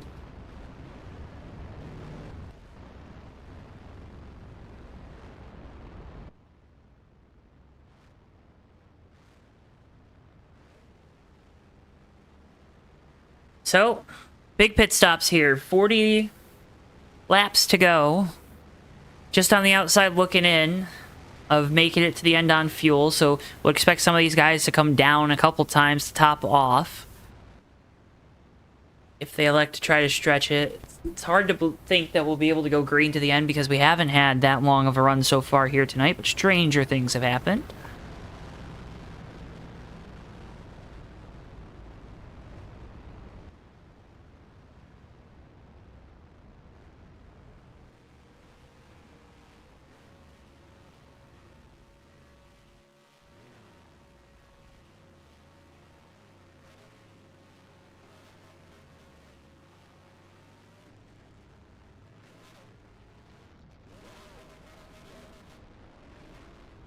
Race off pit roads won by Ricky J, it would appear. Thought he got it. Yep, looks like he did.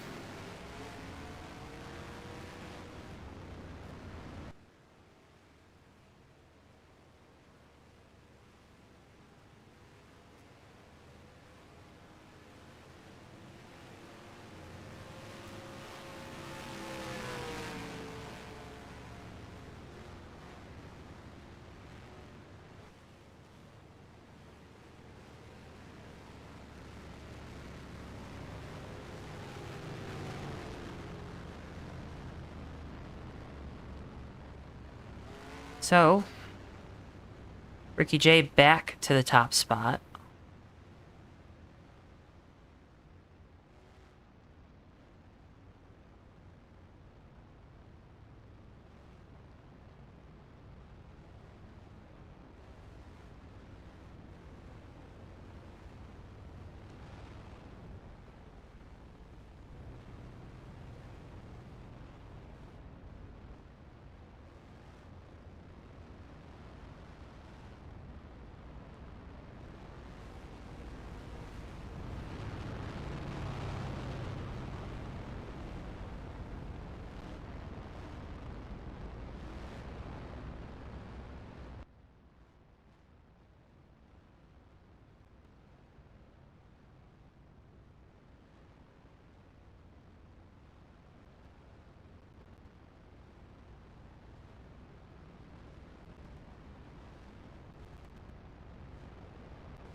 So I'll get ready to go back green.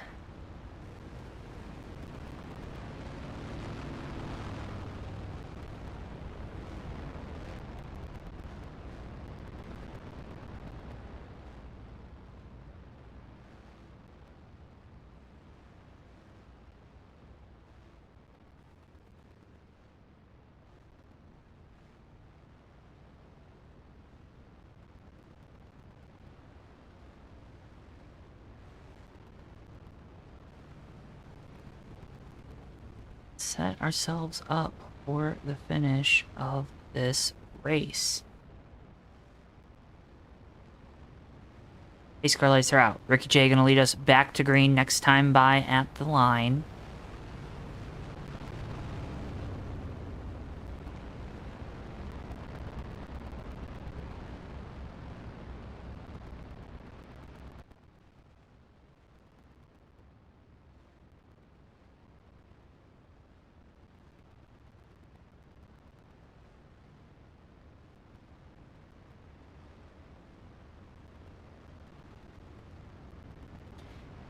HB there in second. Zach Rogers, Nelly, and Goose, your top 5.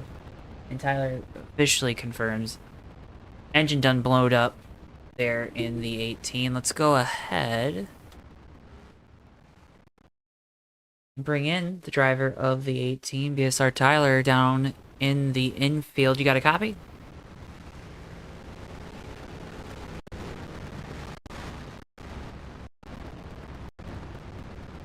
Tyler does not have a copy just yet. We'll wait. Yeah, I got a copy. Oh, there we go. Sorry about that. Tyler was talking to people that are more important than us, I guess. Well, My bad. hold on. Forgot the button. Yeah, fair enough, fair enough. Hold on 1 second as we get ready to go back green. Ricky J with control for the restart, coming back to lap 132. Green flag, and we're back underway here from Texas.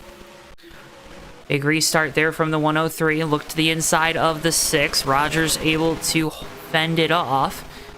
Kilojoules there in the 029, though, looks to the outside of Goose as the 103 is on the apron off of turn 2. Restarts hectic as always.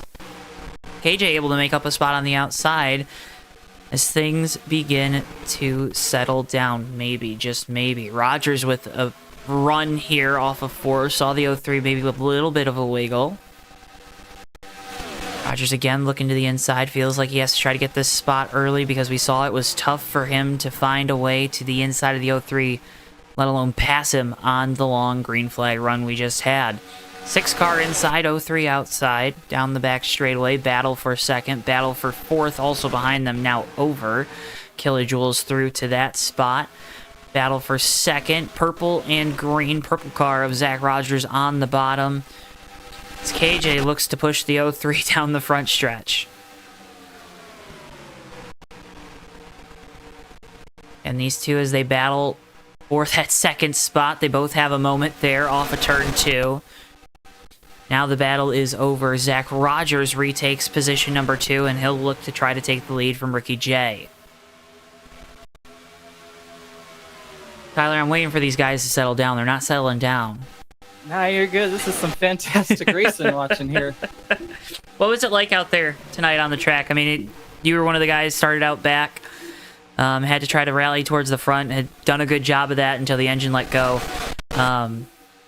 Is there maneuverability out there, or is it still kind of this one single bottom line groove that we've seen dominate this race? It's pretty bottom groove, but you can get a good run on the exit of someone, and you can get to the inside, and they've got really no choice but to let you go. That's how I made most of my passes. Most of them were on the long run too. But yeah, it wasn't too comfortable for the most of the night. But you know, it was hectic out there, but it was clean. That's what matters most. As someone that's got some laps at this track now, this evening, we're right outside of a pit window.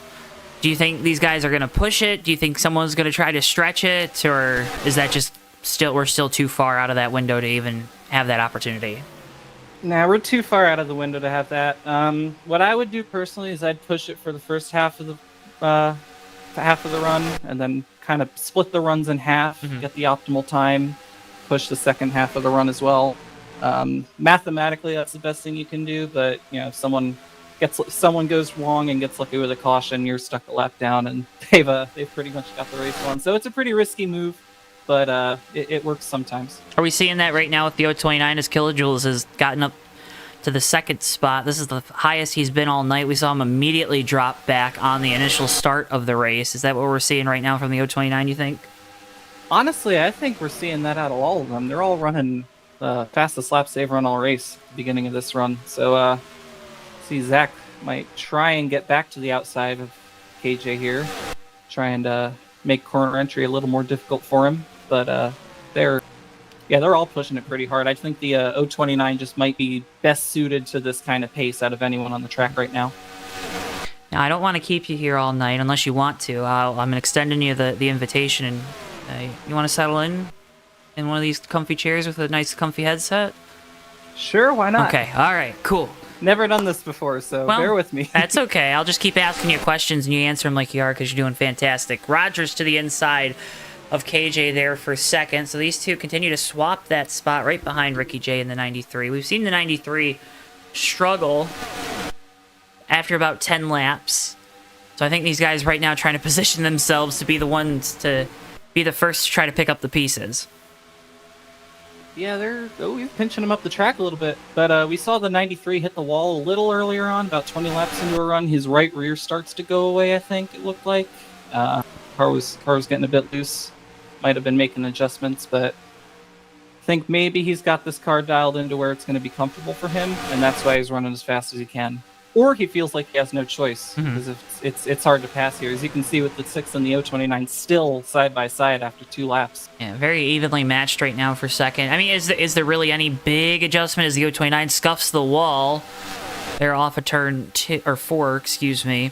Are there really any adjustments that you can make to remove that condition, or are you just trying to reduce it? Well, sometimes you can build some adjustability into the car by putting the track bar above the minimum value, and then if it's too loose in the race, you have the option to tighten it up, and if it's too tight in the race, you have the option to loosen it up. And that's a strategy I like to employ, just gives me some options depending on what kind of run we're going to have. If we have a shorter run like this, I prefer to have it a little bit looser. I mean, I still prefer a tight car, but I think Ricky J might have been a little too loose at the beginning of this race, so I think he's just got it right where he wants it right now.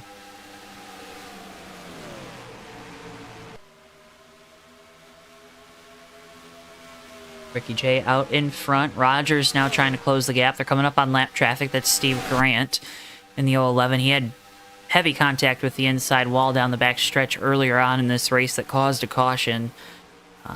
Definitely some... He's saving fuel. Oh, he's saving fuel. That 011's clutching in the corners. He's saving fuel. Well, if he gives up a lap, though, that's too much to give up, right? Might have gave up too much time. He might make it. He just might not be. Might not win, right? Yeah. Fair enough. You ever do something like that where you're just trying to have fun, see if you can do it? Yeah, a couple times. I've seen a couple guys here go really long on fuel, like impressively long, and win the race because of it. So, especially that 93, he tends to be really good at fuel. Not saving any fuel right now, though, trying to stay in front of the 6 of Zach Rogers. You get all by that 011. Top 3, nose to tail. 03's back up there putting some pressure on the 6 again. I think the 6 is getting a little motivated to try and go for the lead here. Yeah, looking to the inside into turn 3. Rogers on the bottom. Ricky J on the outside. They're side by side. That 6 car continues to wash up on exit. He's pinching everyone up today. I don't know if he's pinching them up. Not pinching, but, you know. You gotta watch your words. He's moving a little bit closer up every time there's someone outside of him. So some drivers, you know, they take everything, and they don't give you that little extra. And Zach's one of those drivers, you know? That pass was catastrophic for the 93, though. He's going all the way back to 6th place. Trying to hold off Nelly, see if he can salvage something, but looks like he's struggling now. I might have been wrong about him having the car where he wants it.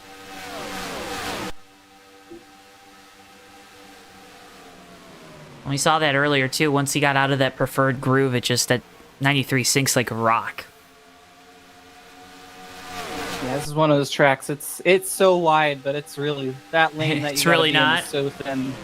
It's wide, but it's not exactly. 3 times as wide as Darlington, but the groove is almost narrower. Top 3 have now broken away. Mac Daddy in 4th, leading the rest of this top 10 that's still up here.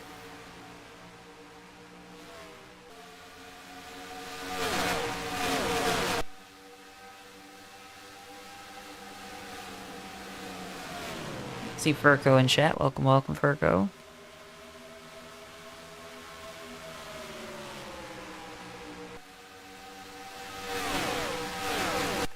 Do you see that 029 slide a little up, exit in that corner there? Exit in turn 4. Oh, no, I didn't see anything. Oh, okay. Oh. KJ's loose off of turn 4? What? That's never happened before. No, never. I was born yesterday too, though, so.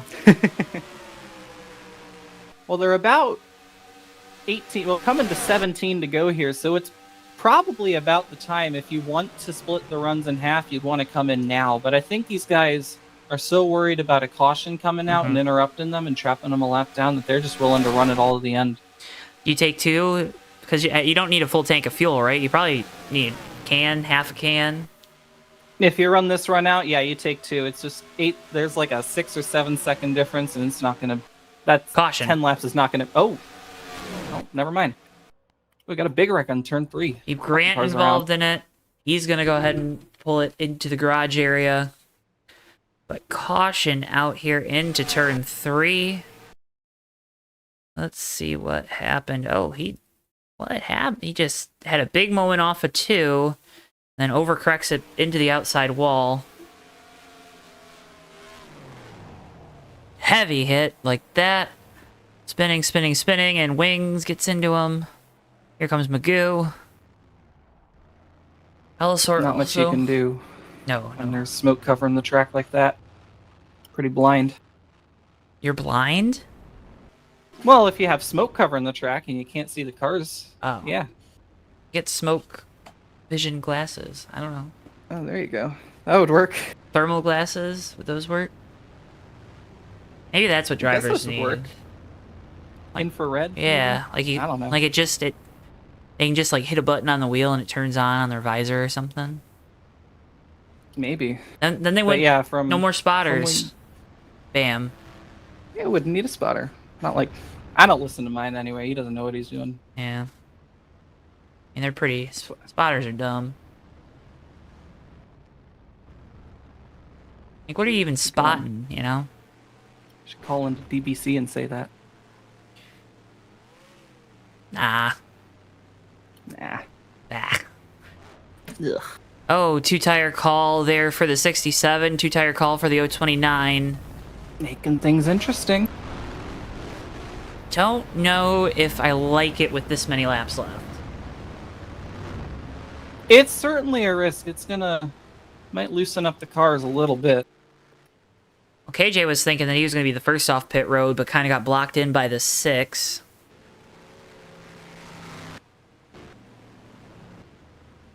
So that gives Goose the race lead.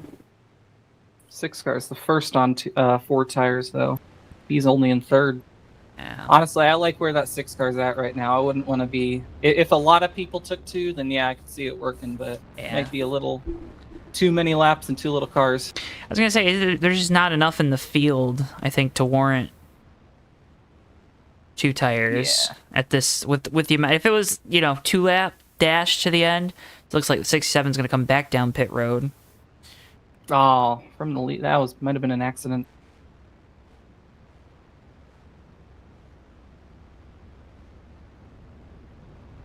All right, well, 029, only one on 2 tires. Let's see if KJ can make it work here. He likes his cars loose, so this should play right into his driving style. Run, KJ, run on this restart.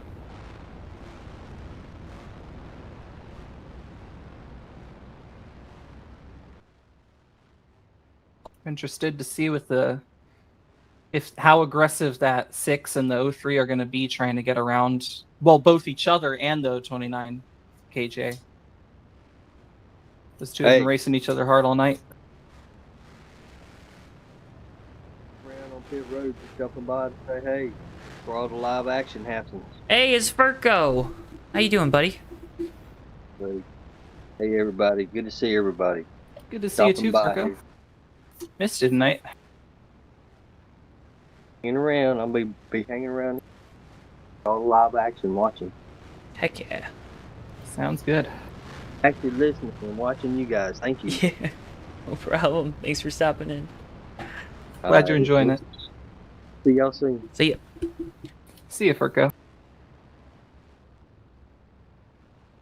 BSR Furco joined in the booth for a couple minutes there. That was our Longtime member of this place. That was our first ever live call-in during a broadcast. Yeah, it's never happened before. Caller 5, you're on. I guess he's caller 19, right? Yeah, There we go. 19 Dodge, I mean, Dodge is the best brand, so makes sense. if you say so. No, I know so. Oh, okay. Yeah. Taking the 1 to green this time. Ricky J gained a couple positions back on pit road there with that first pit stall. That's such an advantage here. He's so good at qualifying here too. He's put a lot of effort into that qualifying setup to get to get that first pit stall consistently, and it seems to be working out pretty well for him. He's gained spots every time on pit road. And not very, very short distance that you have to go to get to the line, right?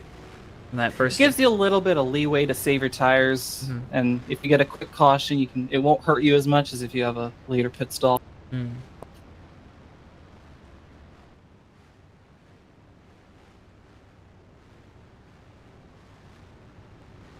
Restart incoming with 12 laps to go here from the Texas Motor Speedway.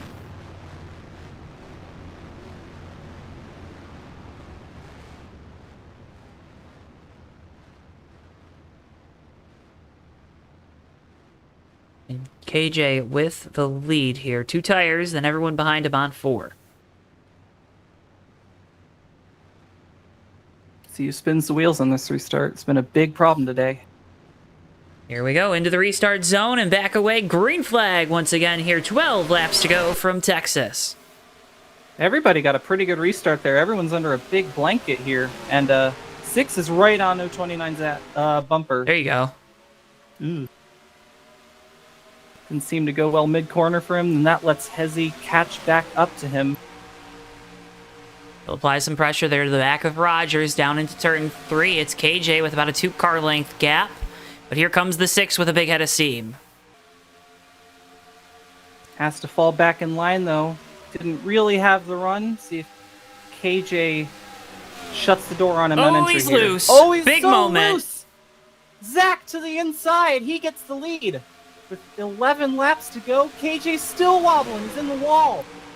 He's going to lose 3, 4, 5, 6 spots here before it's all said and done. Now stuck on the outside through turns 3 and 4. It's the 029 of kilojoules. 2 tires did not work for this car. 4 seems to be the right call as Zach's pulled out to a couple car length lead. Let's see if Hezzy can catch back up to him with Ricky J right on his bumper. You know Ricky J is going to be pushing that 03. Hezzy looking to go and get the 3-peat here in this race. What a story that would be. Ricky J, though, Mac look Daddy, now, but they Mac both like Daddy. to get up there and mix it up with this 6-car. 10 to go. That 28 always really good on short runs here. See if he can make a couple moves to get to the front. He's got a run on the 93. Is he going to take it? No, he's going to push him. Just push him.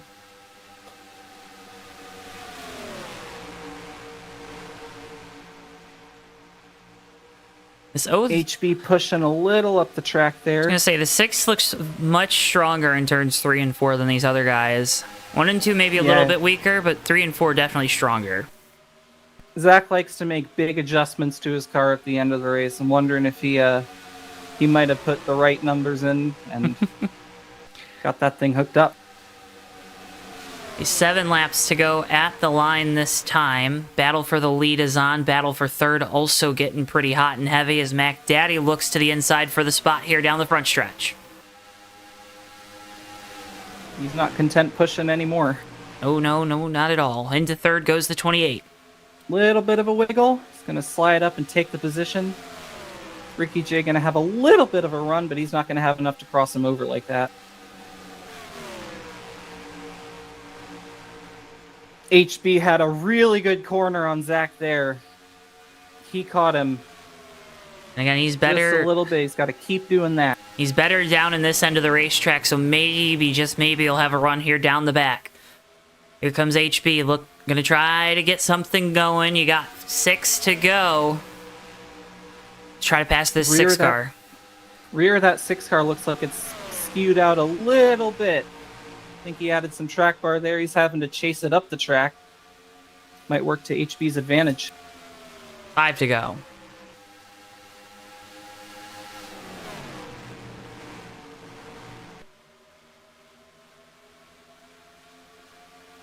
Laps counting down, pressure dialing up.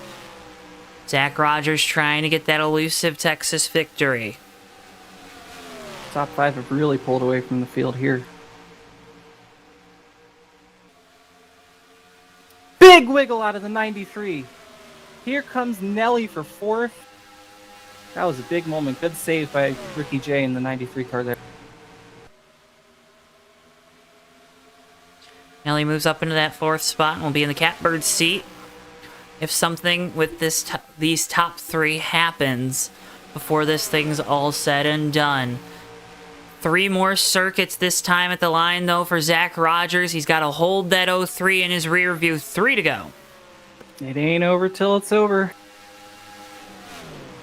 Should be trying to do everything to close the gap, but this 6 car has been on rails here tonight.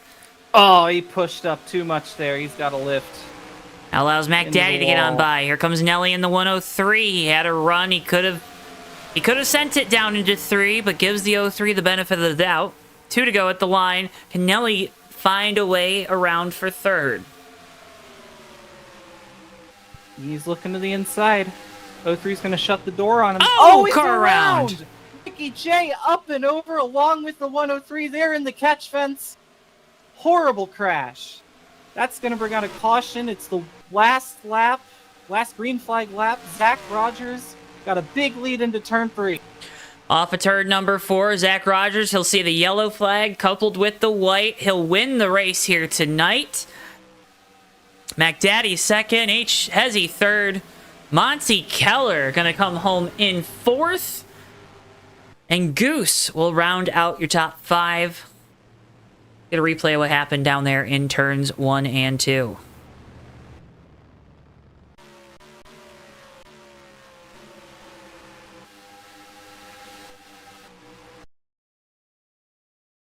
It was really the 103 just trying to make a move, Tyler, that just didn't go right, and then Ricky J just, oh man, nowhere to go, gets into the back of them, and they both go flying into the catch fence.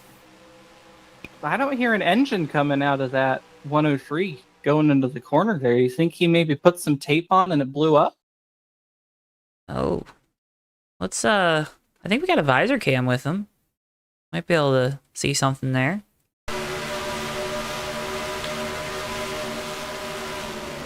Oh, yeah. I mean, it cut out on him, right? Jeez. It just went away. Well, that's Parlayed oil down on the track. Around it went. That's not what you want. And to add insult to injury, it goes up in the air while the car's already dead. But Zach Rogers, he'll take home the checkered flag here tonight. He's your race winner. We'll talk with him. We'll talk with our podium finishers. Tyler, big thank you for getting up here in the booth. Appreciate you. Thank you for letting me. I hope it wasn't too bad. No, it was pretty good, actually. I mean, I shouldn't... Really? Yeah, you didn't do half bad, man. Wow. All right. I'll take it. Maybe we better get you than I up did here in in the the race. booth. That way someone else can win, you know? Oh, yeah. I just got to sabotage my motor a couple more times. Well, anyone you want to shout out before Zach comes around here and does some burnouts? Well, first off, great run by the 6 car. He was up front for a majority of the night. Had a lot of competition from Ricky J, KJ. Not really myself. I was going to say myself, but no. And Hezzy was up there a lot, too. It's a shame he couldn't close the deal again. But what a recovery drive by Goose there. He started like last and got his way all the way back up to 5th in just that last run. Look at those 2 tribute cars doing a little burnout together. I like that a lot.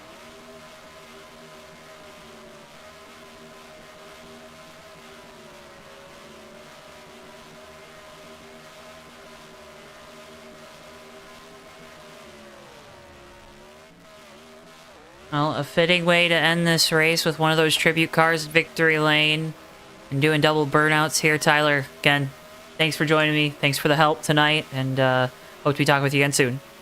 Absolutely. Oh, and of course, big shout out to Danny Hardee. We miss you. Great member of the community. Great guy. Miss him very dearly.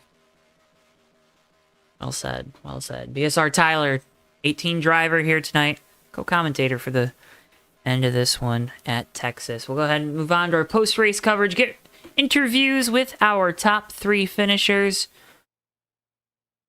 Again, folks, can't thank you enough for tuning in. We encourage you all share those memories down below.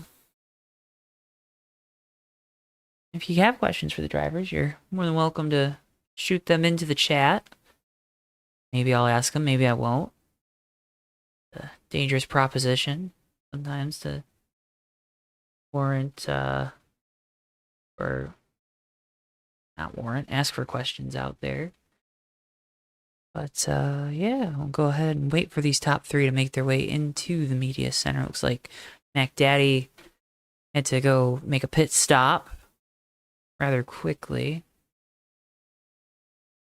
I'm going to go ahead and just see if I can't grab our race winner driver of the number 6 down in Victory Lane, Zach Rogers. Zach, you got a copy?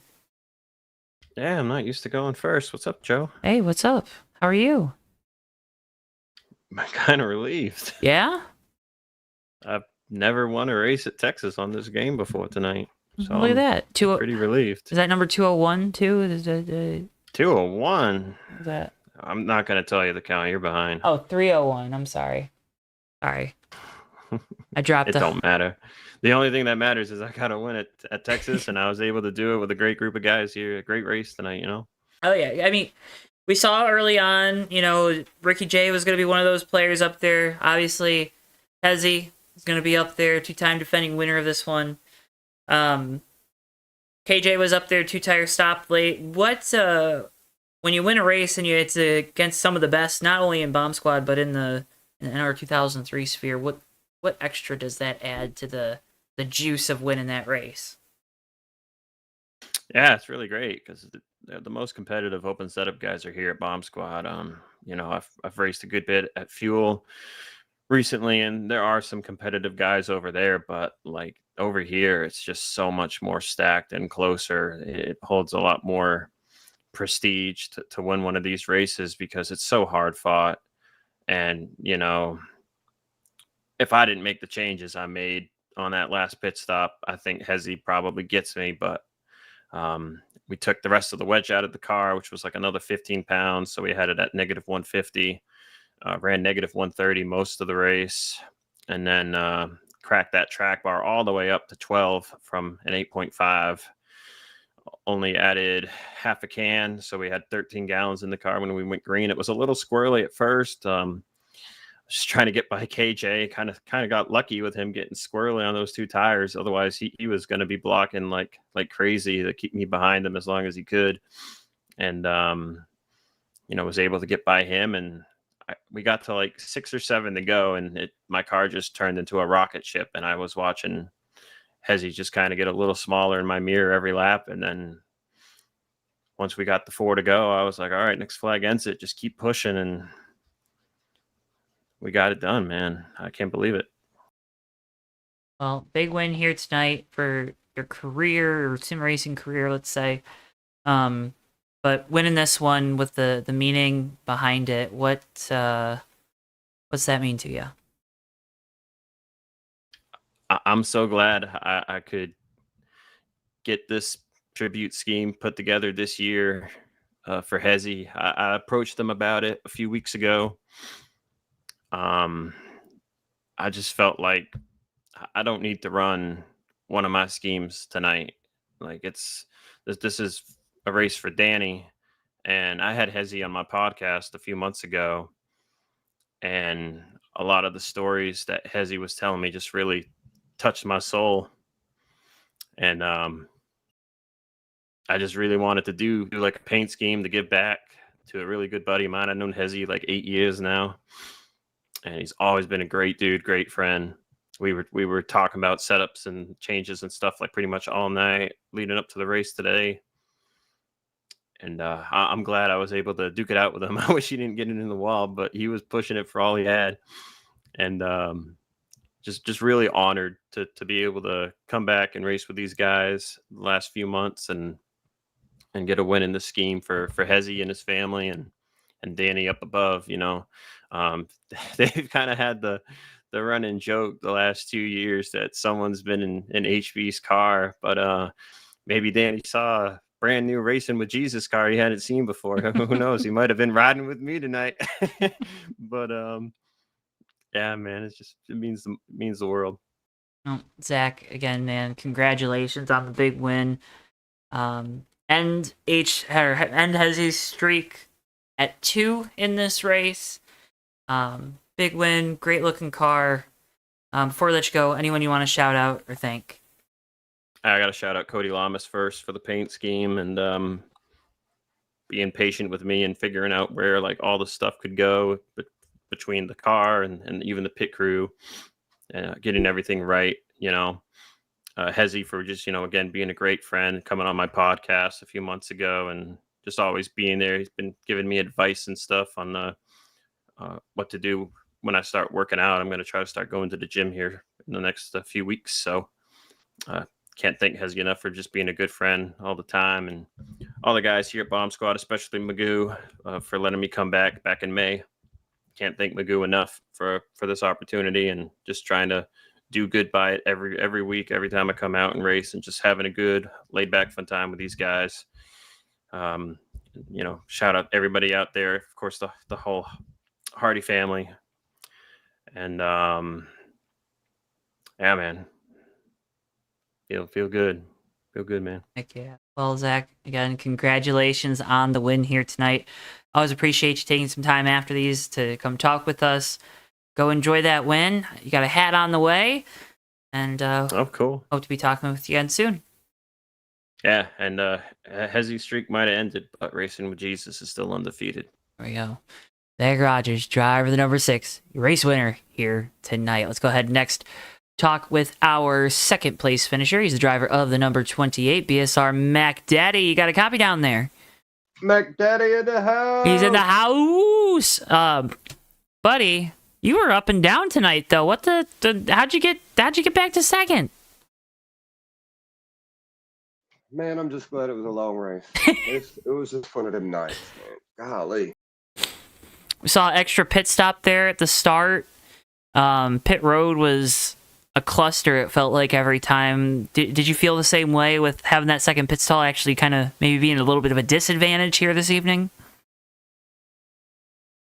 It was. I kept having a hard time getting in my stall right before I'd turn in. For some reason, the left front would lock up and it slide me too far, and then I'd be all jacked up. And then I sped one time, but I missed getting in twice, getting left, so I had to go around and pit again and sped one time. So hey, I made it back though. Hey, I mean, second place after all that, that's like a win, right? I mean, it's not a win, but it's like a win.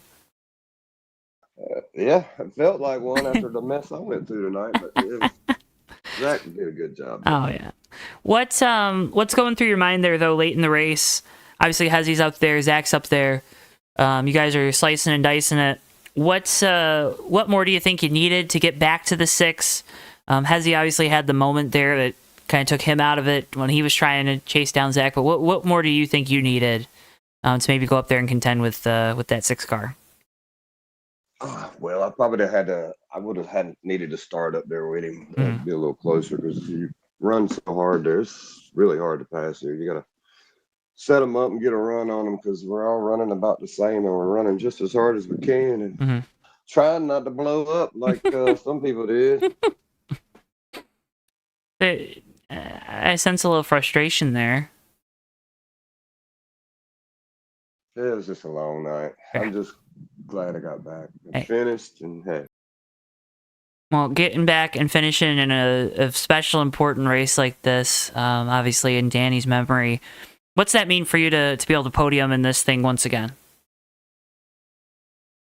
Oh, it's awesome. Danny would probably sitting up there saying, if I'd have been up there, he'd have wrecked me.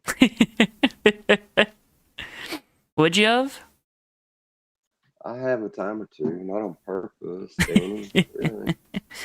Well, maybe that's why he was pushing along that 6 in the 03 a little more tonight than you, huh? That's it. That's it. That's all it is. But man, Mac Daddy, a great run here tonight. Always fun to get to talk with you. Always fun to watch you out there on the track, especially when we see you're always able to bounce back from some of that adversity. Congratulations on the second place run. Before we let you go, I want to give you the opportunity. You know, you got some great people to shout out, some great folks also. Floor is yours. You know what to do, man. Yeah, I just want to give a shout out to the Hardee family. We're still thinking about Danny every day, and I know y'all are too. Y'all love and miss him just like we do. But anyway, thank you for putting this on, Bomb Squad.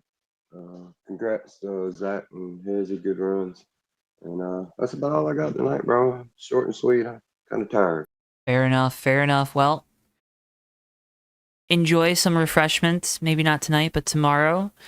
Mac Daddy, congratulations on the second place run here tonight. Always a pleasure to talk with you, and I hope to be talking with you again soon.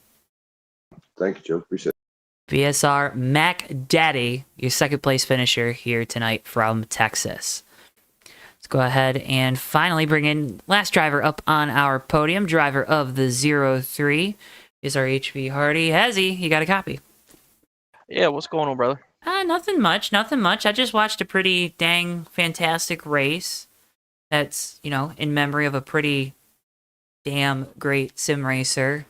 But for you, third place finish in this one, it's a little bittersweet probably, right?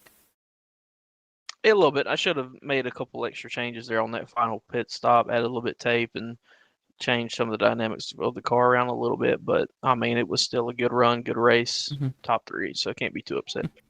What, if you could go back and make a change, obviously we saw you pushing the issue, trying to get a run on the 6th, hit the wall, and I think that kind of disturbed the rest of the run there to the finish. What more or less of an adjustment would you have liked to make? Because I'm assuming it was also to compensate for a little bit of tape getting thrown on the grill. It probably would have added 5, maybe 10% tape. Probably 5 would have been a little bit safer. Taking out probably 10 clicks of wedge or so, and maybe mess with the right rear tire pressure a little bit. I ended up getting, I think when I hit the wall, my tire temps, my right front was somewhere 255, my right rear was 267 or so. So it was, I was giving it all it had, and I just needed a little bit extra oomph to get up and off the corner. It was a good little race here tonight. Obviously, I don't want to say it was an up and down night for you in this 03 bunch, because you're right there in the top 5, top 3 throughout the whole race. But in those moments where maybe you lose some of that track position, it feels like you're losing the grip on the finish that you deserve. How do you kind of recenter yourself to make sure that you don't make it worse or make a big mistake?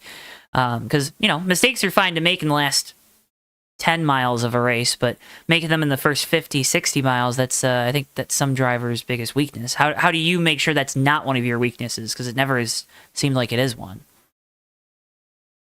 Honestly, it's just taking it one lap, one decision, one spot at a time. Trying to do a little bit more giving than taking, because if you try to do more taking, you may end up putting yourself in a bad position that would cause you to spin or wreck somebody else. I had a little bit of trouble on pit road, which kind of put me back in just outside the top 10 in time or two with getting out of the pit stall, because pit stalls on Texas are notoriously small. So it wouldn't necessarily wasn't anything on the track, but just trying to be as consistent as possible, but also trying to push it towards the edge as much as possible. Well, get to that edge. Third place finish here tonight. Obviously, this is a big race for everyone here at BSR. Very special one for you and your entire family. What's it mean to, one, see the turnout here, have the great race that we did too, and then, sum it all up with another great finish here this evening. What's this race mean to you? It means everything. Dad and I ran for almost 15 years in this game with various leagues, various mods and everything, but he and I enjoyed running together more than anything else. So being able to do this with a group that welcomed both of us and built good friendship with Dad and I over the years, in order to come back and being able to run around these guys again, not just, pacing, but but running it as hard as we did, because I think probably there for most of the race, I think the top 3, top 5, we ran harder than the last 2 probably combined, honestly. And then though a lot of the time there we were on the edge. So just being able to come back with some of these old faces, some of these old names, and put everything to the test means the world. Well, as it means the world to us to be able to get the honor of calling this race these 3 years. Congratulations on the great result. We're wishing you, the entire family, continued success, because we know things have changed, but it sounds like everyone is thriving through those changes. Man, bless you, bless your entire family, and we hope to be talking with you again soon, and congratulations on a great result. And yeah, man, congratulations. Thank you. We appreciate it. I just want to take a minute and say I appreciate you for coming out of retirement to put this race on like you have the last 2 years. I know it probably wasn't easy for you to get it in and to get back to dusting some of the cobwebs off the old headsets and stuff. But it means the world to me that you would come out of retirement and put on such a great show as you always do. So thank you to you especially. Hey, my pleasure, my pleasure. Before we let you go, I jumped the gun a little bit, and that's because I'm knocking some of the cobwebs off. Anyone else you want to shout out before we let you go?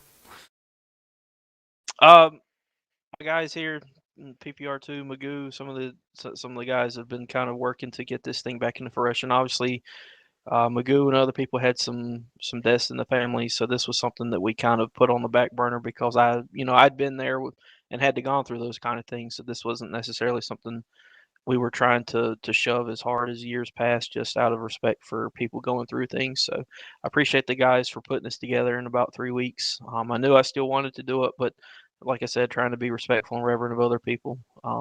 Appreciate Magoo for putting it all together, putting all the pieces, making all the phone calls, pulling all the strings. For Julian for working with me for the prizes and getting things together just to make this just a little bit more memorable, something that just not a normal race. And obviously the support of my family, Uncle Phil, everybody else that's out there watching, just to put on a race for Dad for the third year in a row, just so that his car, his number, everything he raced all these years, and he himself are not forgotten. Hezzy, man, congratulations again. Can't thank you enough for taking some time to talk with us here tonight. Pleasure is all ours. Would do it again in a heartbeat, and hope to be talking with you again soon, man. Thank you, sir. Hezzy Hardee, driver of the number 03, your third place finisher here tonight from Texas. Well, folks, that's going to wrap up our coverage here this evening. A big thank you, as always, has to go out to these guys at Bomb Squad. Fantastic group. We encourage you to go check them out if you haven't already. Make sure that you click the like button, subscribe, do all that stuff. It helps us at JTN. We're going to be more sporadic, so you want to click the bell so you get notified when we go live, so you don't miss it. Or again, you can always find these race replays. Big thank you to Magoo, Boyle's family, all the folks that get things done, get things going here at BSR. Without them, we couldn't be able to put these events together. And again, a big thank you to the entire Hardee family for allowing us to be the ones to come out and call this race. Pleasure is all ours. And yeah, man, we miss Danny so much in this sim, in this community. Just a light that will not be forgotten. With that being said, though, folks, for all of us here at JTN, for Bristol, our producer, I've been Joe Twansky. Thank you so much for tuning in. We'll see you guys next time live right here on JTN. So long for now, folks.